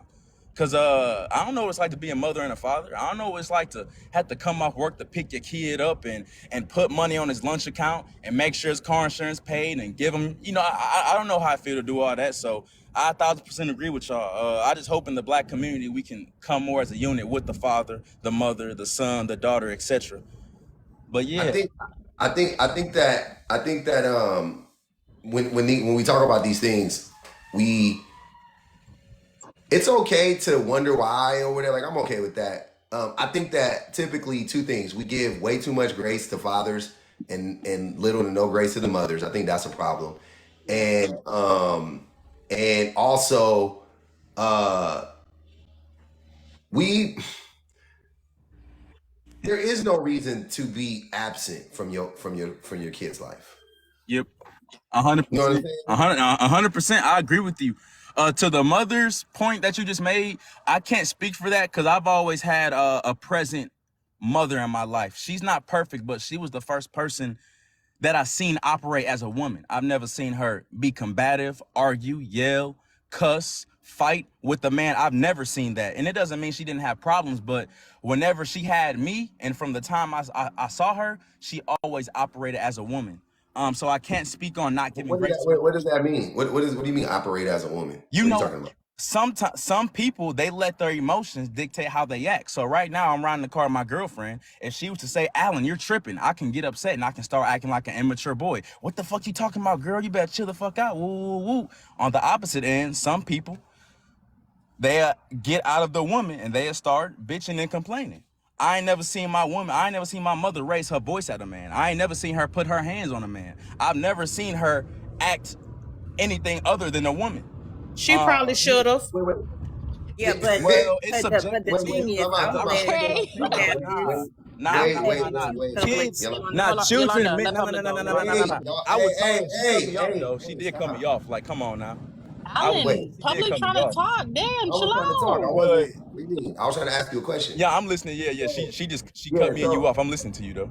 I know. You good. What I'm saying is that what do you mean when you say okay, now what do you mean? I'm gonna tell you. There is no acting like a woman or acting like a man. She was just being mature. So you shouldn't yell at a woman the same way a woman shouldn't yell at you, right? What does that have to do? 100%. Like she wasn't operating like a woman. She was just being a mature adult, a mature person, right? What is her gender? Yeah. You know what My I'm saying? mother Nothing to do told with me as a child, Alan, it's a difference between a bitch, a woman, and a hoe. And she described what What each the mean. fuck? Yeah. What the hell? She Yeah. said that to you? Yeah, and she broke it down. Why? She didn't say it, And just she said it was to you. She broke it serious when down. she said that to you? Nah. She was completely sarcastic. Yeah, she was completely sarcastic. That's why I'm bringing it up now. Yes, of course she was serious. Why would So I what bring it does up if she she mean? wasn't serious? And what does she mean? What does she say? A woman doesn't let her emotions dictate how she treats people and how she acts. No matter how mad she get, she not gonna cuss nobody out. She ain't gonna make a scene. She's always gonna remain until she gets into a setting to where she can relieve anything that she need to relieve. A bitch is gonna always find a way to argue, always tick for tack, always go back and forth, always I'm right, you wrong. And a hoe, she know how to play on people. She know how to get her way. None of them are bad. People are who they are. She just told Nah, me to free make your sure you mama. able to look at. She Free told me your to make sure. mama. Free her till Okay. she sideways. Can, Shit. can I talk, miss? Oh, okay. She told me to be able to identify. Like, it's one thing to be oblivious to it, but I'm able to identify a bitch, a woman, and a hoe. It's nothing wrong with it. It's the same way you can identify a Oblivious. lame dude, a broke dude, a dude who ain't got nothing. It's the same thing. Let's not act like this. Now we grown. Let's So not act when like you so don't know. wait, but couldn't you just say the same thing? A man, a bitch, or a hoe? Like, couldn't you just say the same thing about men? Like, what's the what's the difference? I would just say I would say a little boy, a nigga, and a man. It's the same thing. It's not one gender. It's both genders. It's not like just only a No. I know, but wait. What I'm saying is that a bitch is a genderless term. A hoe also a genderless term, but men just like to apply it strictly to women for some funny reason. A little boy, we should leave out of this because little boys are awesome. I got a little son, I love him to death. Yeah. So I don't want to use little boys in this. Yeah. But also, so I think you can apply that. Here's what I'm saying. Nothing you're saying is rooted in gender. It's just you just describe different types of people, right? So you just described a person who is intelligent, has emotional intelligence, and is patient, and has control, and can regulate their emotions. That's the woman, right? I would call that the human. And then you got the 100%. bitch who is irrational and quick to be combative and yada yada yada, and that's the bitch. That's bitch ass niggas too. And then the hoe is manipulator and yada yada yada, right? Great. 100%. So you just described. So that's what I'm saying. It's just there's no. What I'm saying is that to give men the out to call women bitches and hoes is wild, weird, Well, right? Like, why are we doing I that? never, yeah, I And agree with you. Yeah, I wasn't necessarily giving the man the out to do it. We were just on the topic about mothers, and I was telling you about my mother. So I told you what my mother told me, but I wasn't saying that men should do this. I've just told you what I was taught and the things that I could apply. So I didn't want to seem like, you know, one gender can do this and the other gender can't. Nah, I was just giving you the context on what my mother told me, because we were talking about mothers. And whenever I said little boys, I should have added more context. Not actual little boys like you said, like your son, just dudes that are older but still act like children. what does And that mean?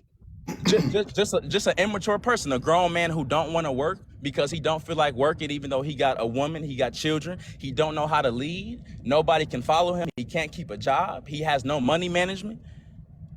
That's just, in my head, that's a little boy, because young men and men don't operate like that. You just can't. You have a woman to lead. Why you in your feelings all day? So King Allen, quick question. Yes, ma'am. Are you an only child? No, ma'am. I have an older sister and a younger brother. Okay. How do you feel that do you feel like your relationship with your mom is similar to the relationship your sister has with your mom? Yes, ma'am. My sister, she's about 8 years older than me, so she's always been a little bit older than me, but we all grew up in the same home. We all have a great relationship. We all spend all holidays together. Is she close to your mom? Does she come around a lot? They have a close relationship? Yes, ma'am. She moved down here with us down south, but once she went to college and got her degree and stuff, she found her husband and they decided to go back up north and live there. But they still talk every 2 days. She come down when she can, because, you know, we are busy and we work. But from what I know, they still have a decent relationship. But, you know, I don't just ask them about that all the time, you know. Okay, because I was just curious, because it sounds like a little bit, and I'm not gonna, you know, I'm trying to be polite here. It sounds a little misogynistic. Like, it sounds a little bit like some of the things that your mom taught you were steeped in just societal, like, because of society. Not saying that your mom is a bad person, but I think it gives a little bit of an internalized misogyny, because I, as a mother, wouldn't sit down and tell my son, here's the difference between a bitch, a hoe, and a woman. Like, that's wild. And you know, my mouth, I mean, public kind of know, people on the panel kind of know, my mouth is kind of reckless, but I wouldn't sit my kid down and say, here's the difference, son, between a bitch, a hoe, and a woman. Like, that's real diabolical sounding. So I don't know if maybe she gave you this lesson and didn't give your sister the same lesson. If it's giving boy mom energy, where it's like, my son, my son, my son, and you can't do nothing wrong. Like, I don't know. Do you think that that's healthy? Do you think that that's cool? Like, I don't know, because you said it with your chest. So do you think that that's cool? Like, do you think that's healthy? Do you think that's what you should teach your sons? Like, I'm curious. Oh, my bad. I was on mute. I was talking. My bad. Yeah, you had a lot of background noise, bro. I muted you. You was windy as hell wherever you was. My fault. Okay, yeah, my bad. It's because I'm in the car. I don't know if y'all can hear me right. I'll turn up my volume.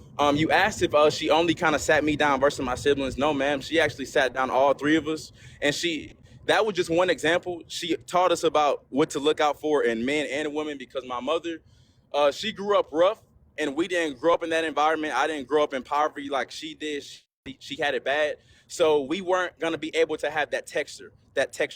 So she didn't conceal us away from the world, good or bad. So she always wanted us to be around stuff just so we can know what to look out for and know what to be able to identify in the adult world. So it wasn't just like Alan and not his other two siblings. No, ma'am. She sat down all of us. And, you know, just it wasn't like a one-day thing, just throughout, you know, my childhood. And you also asked if I think it was healthy because it might be rooted in misogyny. I would say she probably could have said it in a different way, but I got the message.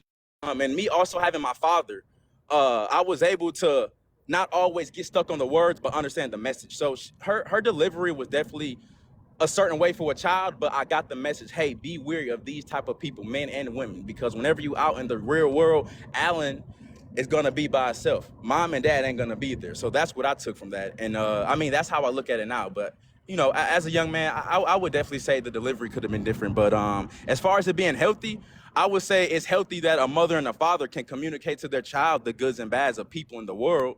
So from that aspect, yeah. But if we're just talking about just that message that I said, I mean, it's subjective. It can be healthy to me, unhealthy to you, and vice versa. But I think as long as I got the message, the message, okay, oh, I you can go I ahead. can understand the message, but I think for a woman to refer to other women as bitches and hoes, like, okay, don't get it twisted because somebody in the comments trying to be cute. You wouldn't want your son to marry a 304. Ma'am, that ain't my business. If my son grew up and he decided to marry whoever he decided to marry, that's not my fucking place because he grown. So let's start there. Number two, to sit your kids down and say that, I just think it's wild. But at the same time, I can understand that your relationship with your mom is different. However, for any woman to sit down and say, avoid bitches and hoes, and then explain what a bitch is, what a hoe is, and what a woman is. Well, when a woman yes, is a ma'am. woman is a woman, it's weird to me.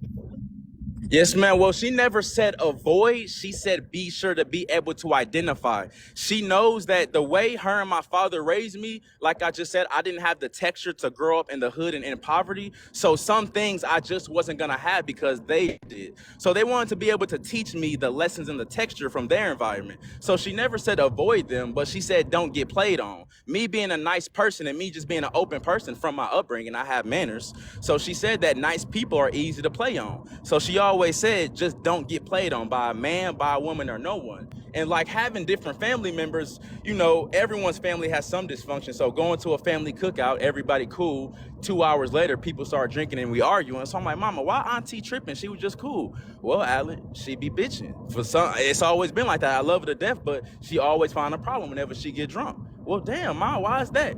Alan, I don't know the answer, but I know her. So just, if you see, go for it, you know. The problem sound like her being the problem sound like her drinking. But yeah, I think I just think that overall, I think the whole like I was saying before, I think the sentiment, the whole idea of calling women bitches and hoes, and then applying. How come artists can do it then and everyone likes it? How come whenever singers and rappers all say bitch and hoe, when everyone doesn't bat an eye, but whenever people outside of rap say bitch and hoe, it's a problem? Like, Wait, I don't really understand that concept. Alan, have you heard, wait, real quick, public. Alan, have you heard anyone on this panel right now go, but I love when rappers do it. I just hate when your mom did it. No, I've never been on this this panel, so no. Exactly. So for you to make that assumption that because people do, you're putting that on the people that are here, right, in this panel right now. Well, you've never no, ma'am, I asked a question, so you've though. never I been, didn't. no, but I know, but I'm asking saying. a question, though, miss. So I'm answering your question. Yeah, I wasn't saying y'all do that. I was just asking. That's all, miss. Alan, I don't call women bitches and hoes. Snoop may call women bitches and hoes, but I don't call them bitches and hoes. And just because I listen to a Snoop song doesn't mean I like that he uses those words. It just comes with the art, right? So if an artist wants to express himself and call women bitches and hoes, if I want to enjoy the art, I have to accept that. It doesn't mean that I like it. Oh, okay. Right? It just comes with it, what you're saying. Yeah, but it's a difference between talking to you or talking to anybody personally, and then them just being out here just arbitrarily just saying that women are bitches and hoes, or like there's a group of women that's bitches and hoes for like what reason? Like, why are we doing that? See what I'm saying? Like, and if I was talking to Snoop, I would say the same fucking thing to him. I would be like, you don't have to call women bitches and hoes, right? Which he knows that already. But Snoop is 52 years old and he don't give a fuck what I think. Because if you hear me say bitch, and they hear me say bitch a lot on this panel, if I say bitch to you, I'm degrading you. I'm degrading the fuck out of you. So again, that's a degrading term. So what I'm saying is when you said your mom sat you down to give you this lesson and say, the difference between bitches, hoes, and women, you're literally referring to women as bitches and hoes, and it's a derogatory thing. Like, it's not, oh, there's a certain type of bitch that you should, that's cool. you know, but Yeah. you know, it's a different type of like But that's just Yeah. wild to me. So again, Yeah. just So know if be I call you a bitch, I'm degrading you. I'm not saying yeah. you're a lovely So person. Beyonce saying bow before you down, bitches, is she degrading hold her on a fans? second, King. What Hold on a that's second, saying? King. Hold on a second. So, you know, because he brought in, you know, the idea of art and everything, and you know how, you know, people do it. You know that it does prime the walls for how you address and deal with people, because he is hella aggressive with Kay and super docile with you. So that I've painting been being respectful his for mental everyone. walls of, you know, bitches and hoes and everything like that, the things that he's saying, he hasn't called her that yet, but his tone definitely does say bitch. I Like he bet. thinks How like can he wait, thinks wait, somebody wait? that Nah, way. come on, y'all, come on now. My tone says something, but I haven't said it myself. You can't take my tone and my words. I Yes, can I talk like can. Your well, you can, delivery but does it's your incorrect. delivery is You sound everything. Your but my delivery is words, absolutely everything. I Doesn't never matter called what your words anyone a are. bitch. So your My intent. words. Well, here's the Hey, thing, my Alan. Right? Wait, words. Hey, my Hold on, words. Alan. I've been Your respectful. I've been intent, saying yes, Alan. ma'am, I and no, ma'am. understand. I understand, Alan. Saying yes, ma'am, does not mean you're automatically. I could call you a fuck nigga But and it's say yes, sir, in respect the same though. But it's sentence. respect. But it's But here's my respect. point, Alan. But here's my My point, Alan. Right? words. Yeah, Cool. stick on my words, not Here. my tone. My Okay. words. Cool. Come Here's on, the thing. bro. Right? Lux, Come on. Lux, wait one Come on second now, before man. you get into that. And I want to, Alan, look, you know how you're being disrespectful? You keep talking over them every time they They're talk. talking You over could me be, as well. You didn't say nothing to them though. Come on. Call a spade a spade. you keep I yapping though. They yeah, can't talk you've if been they talking for five. You talk longer than Vanity talk, and we love when Vanity talk. Like, She what do you That's what I'm asked mean? me saying. a question. I If they answered the don't interrupt question. you, Are, Alan, are if we they don't forgetting shit interrupt you, now? they won't be able to talk Like you're because you doing just it All right, with cut I'm them public finna off. get doing off it. here. You're doing it while public doing it. Like what? Yeah, it's Cut to the crazy. chase. He was acting like a little bitch. Right? But yeah, okay. I think he got a call. But my So question it to him is was what it just gonna is. be if. No, you're right. You funny, Kay. They You funny as always hell. do that shit She's on so the end. fucking funny, bro. I swear to God, she's so fucking funny. On the back But my end, thing they is, always you're say not gonna shit. say no. You're not gonna say. Hold on. But here's the thing, right? Because when men do these things, they'll go, "Oh, you know," but it's not my words, it's my tone. But if white people came to you as a black man and said degrading ass shit to you in a quote unquote respectful tone, y'all would turn around and cuss them to clean the fuck out. That's my thing.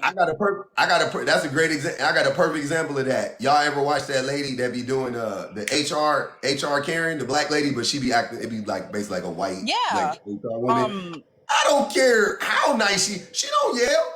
She don't never yell. But when y'all be listening to her, do y'all not be wanting to fucking I be mad as shit listening to her because we all done been in them conversations. You be sitting there like this motherfucker.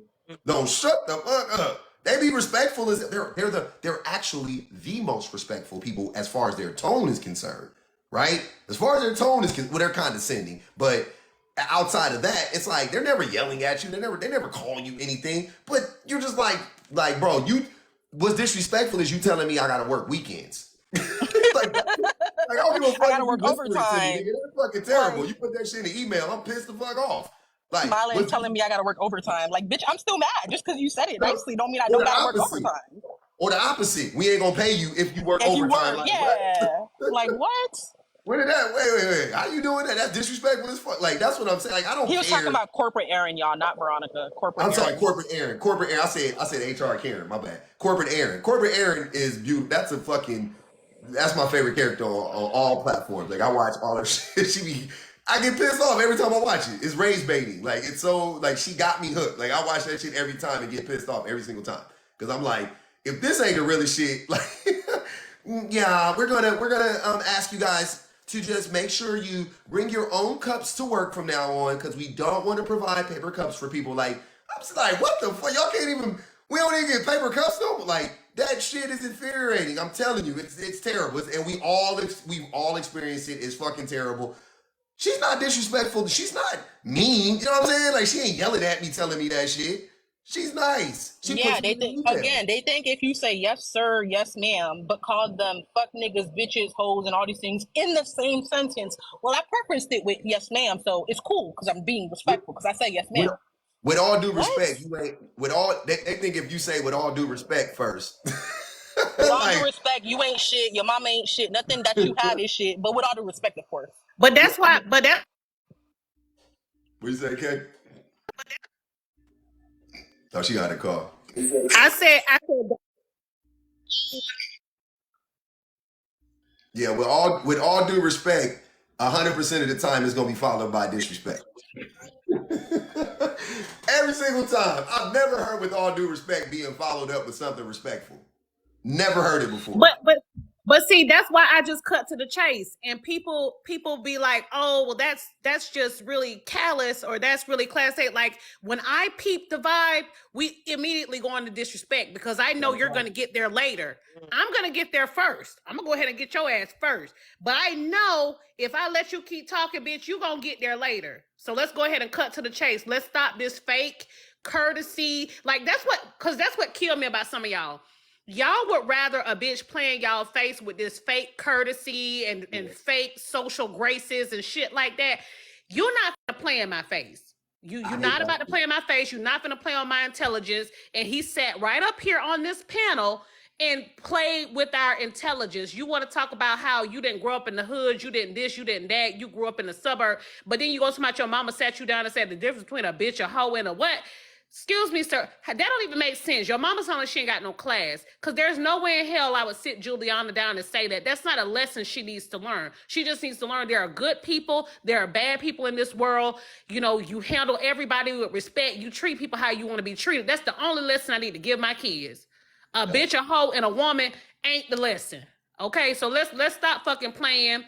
And again, if my son, because I now have a son, if my son went and married somebody who I thought was, you know, a 304 or whatever the case may be, like, her life choices have nothing to do with me. I'm going to leave it to my son to say, hey, this is the woman I want to be with. I love and respect her. And me as a mother just has to respect what he says. Mm-hmm.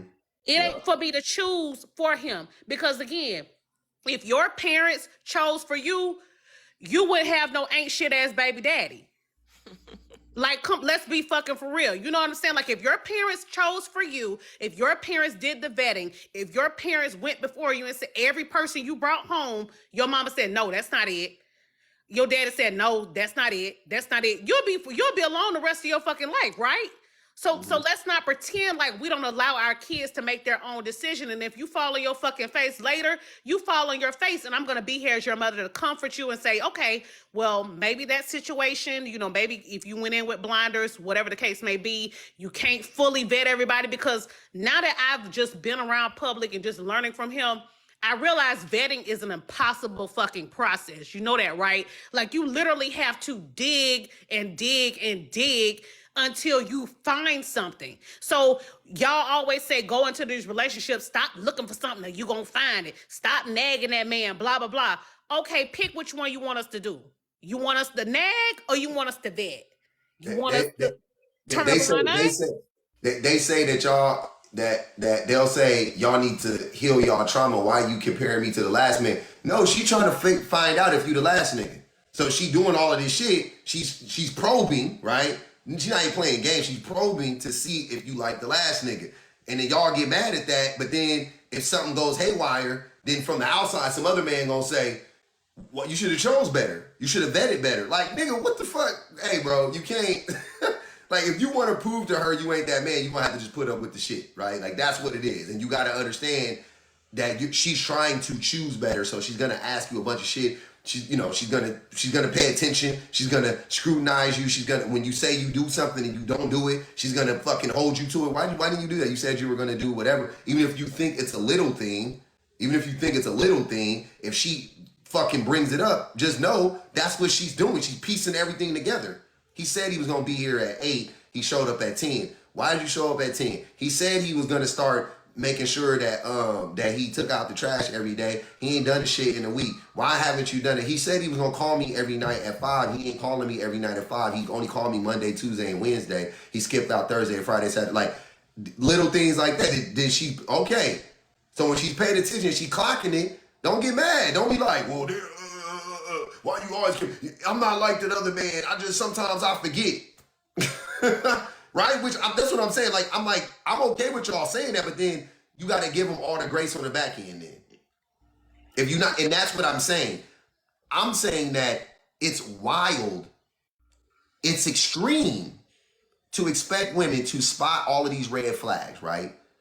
It's extreme because if they did, they would be single forever because we all got red flags, right? So but imagine if they shut it down every single time that they spotted a red flag in a relationship. Imagine that shit. Imagine that shit. Like, imagine, like, how far along do you think you would get as a man in a relationship with a woman if she shut down the relationship the first time she spotted a red flag, the second time she spotted a red flag, They would the call third women time? delusional. They would call us delusional for having high ass standards. Y'all They would be would say we're all impossible. delusional. They would say you're impossible. That's what I'm saying. So why do y'all like? That's what I don't. Yeah, man. I don't know. I'm just being real. Like I am at a point now where I'm starting. I'm so far gone from that shit. I'm so far removed from that mindset. Like I can't understand it. I don't get it. I'm like, why? You can't have it both ways. Because the thing is, like, I don't give a fuck what women do. Like, I don't, you know what I'm saying? Like, I don't care. And when I say that, I'm saying, like, you choose a bad man and he fucking treats you poorly. I'm like, that's fucked up that he treated you poorly. I'm not about to sit here and, like, go back and be like, hey, what the fuck was you thinking? Da, da, da, da. You know what I'm saying? Like, I'm not going to do that. I'm really not going to do that. It's not my place to do that. I'm uninterested in that. I'm way more interested in talking to that fucked up man and being like, bro, what the fuck was you doing? Why would you do that? I hope you don't do that to the next woman. You know what I'm saying? Like, I think that that's a more important conversation to have.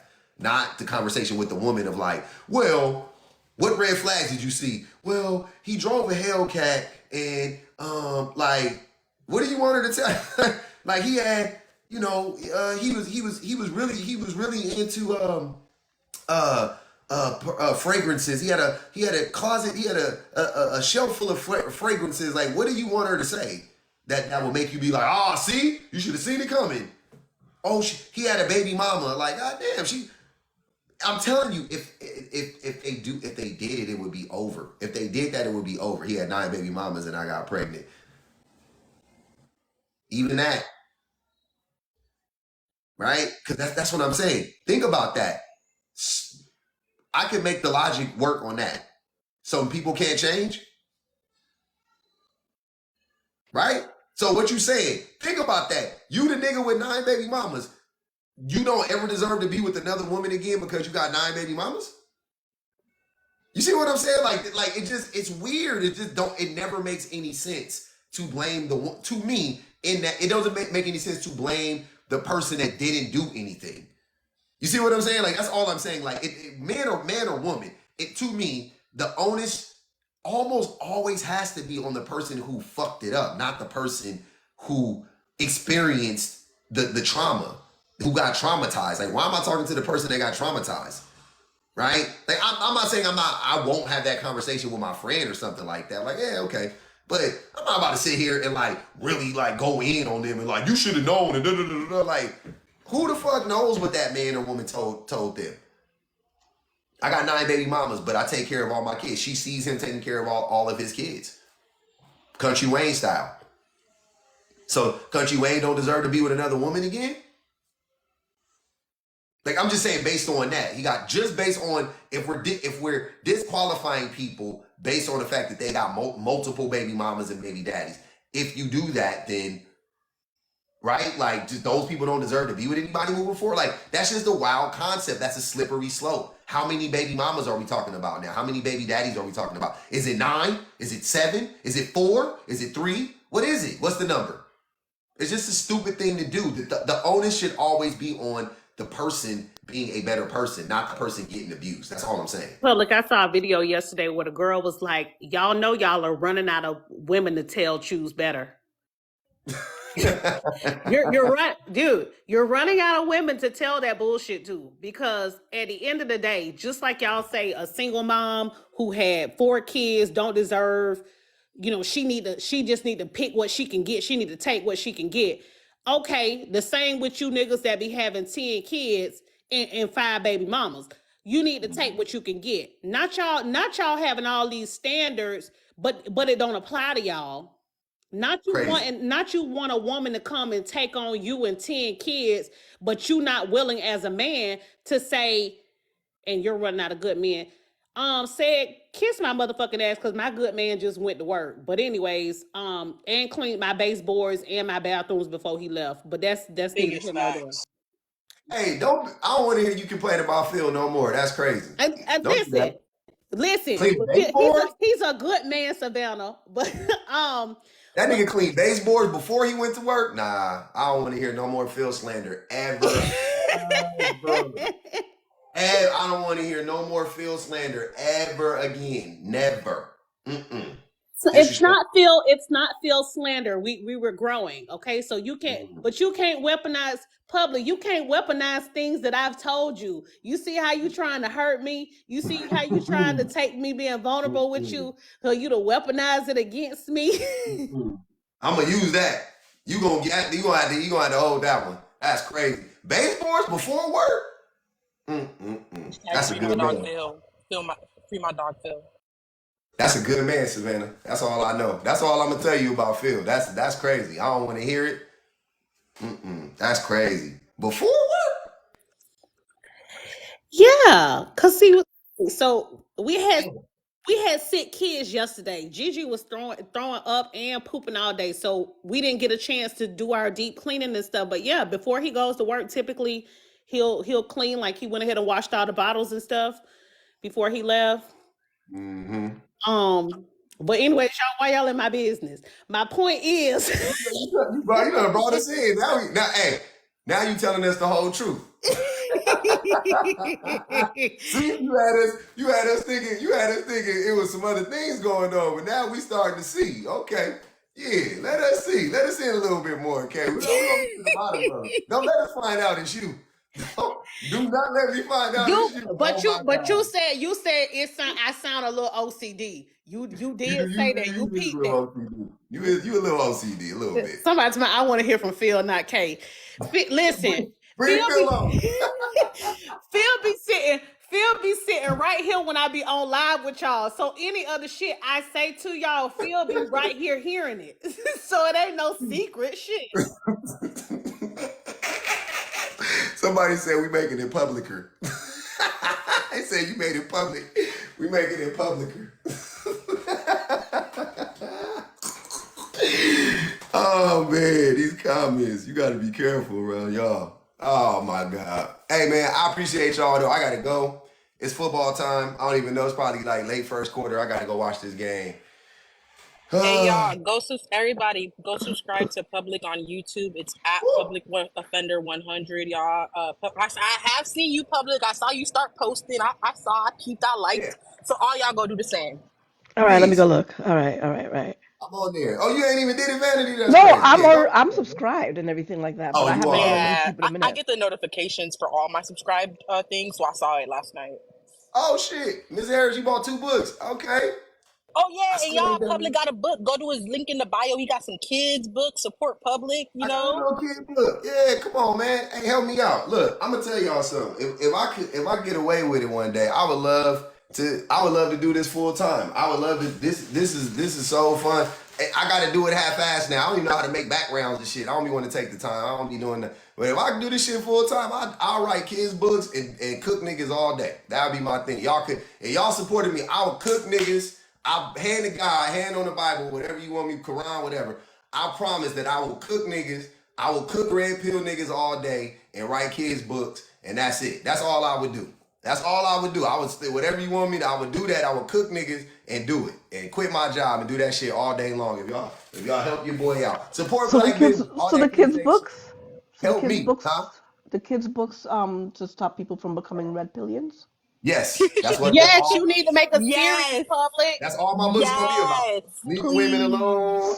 My first book is about consent. You know what I'm saying? I got another one coming. Like, we always gonna all be about it. For y'all that didn't hear, because I know somebody asked me in the comments, it's at Public Offender 100 or go to his bio. The book is in your bio too, right, Public?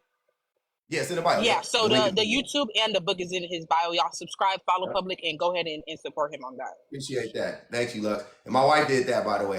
My wife hooked up my LinkedIn and my little whatever.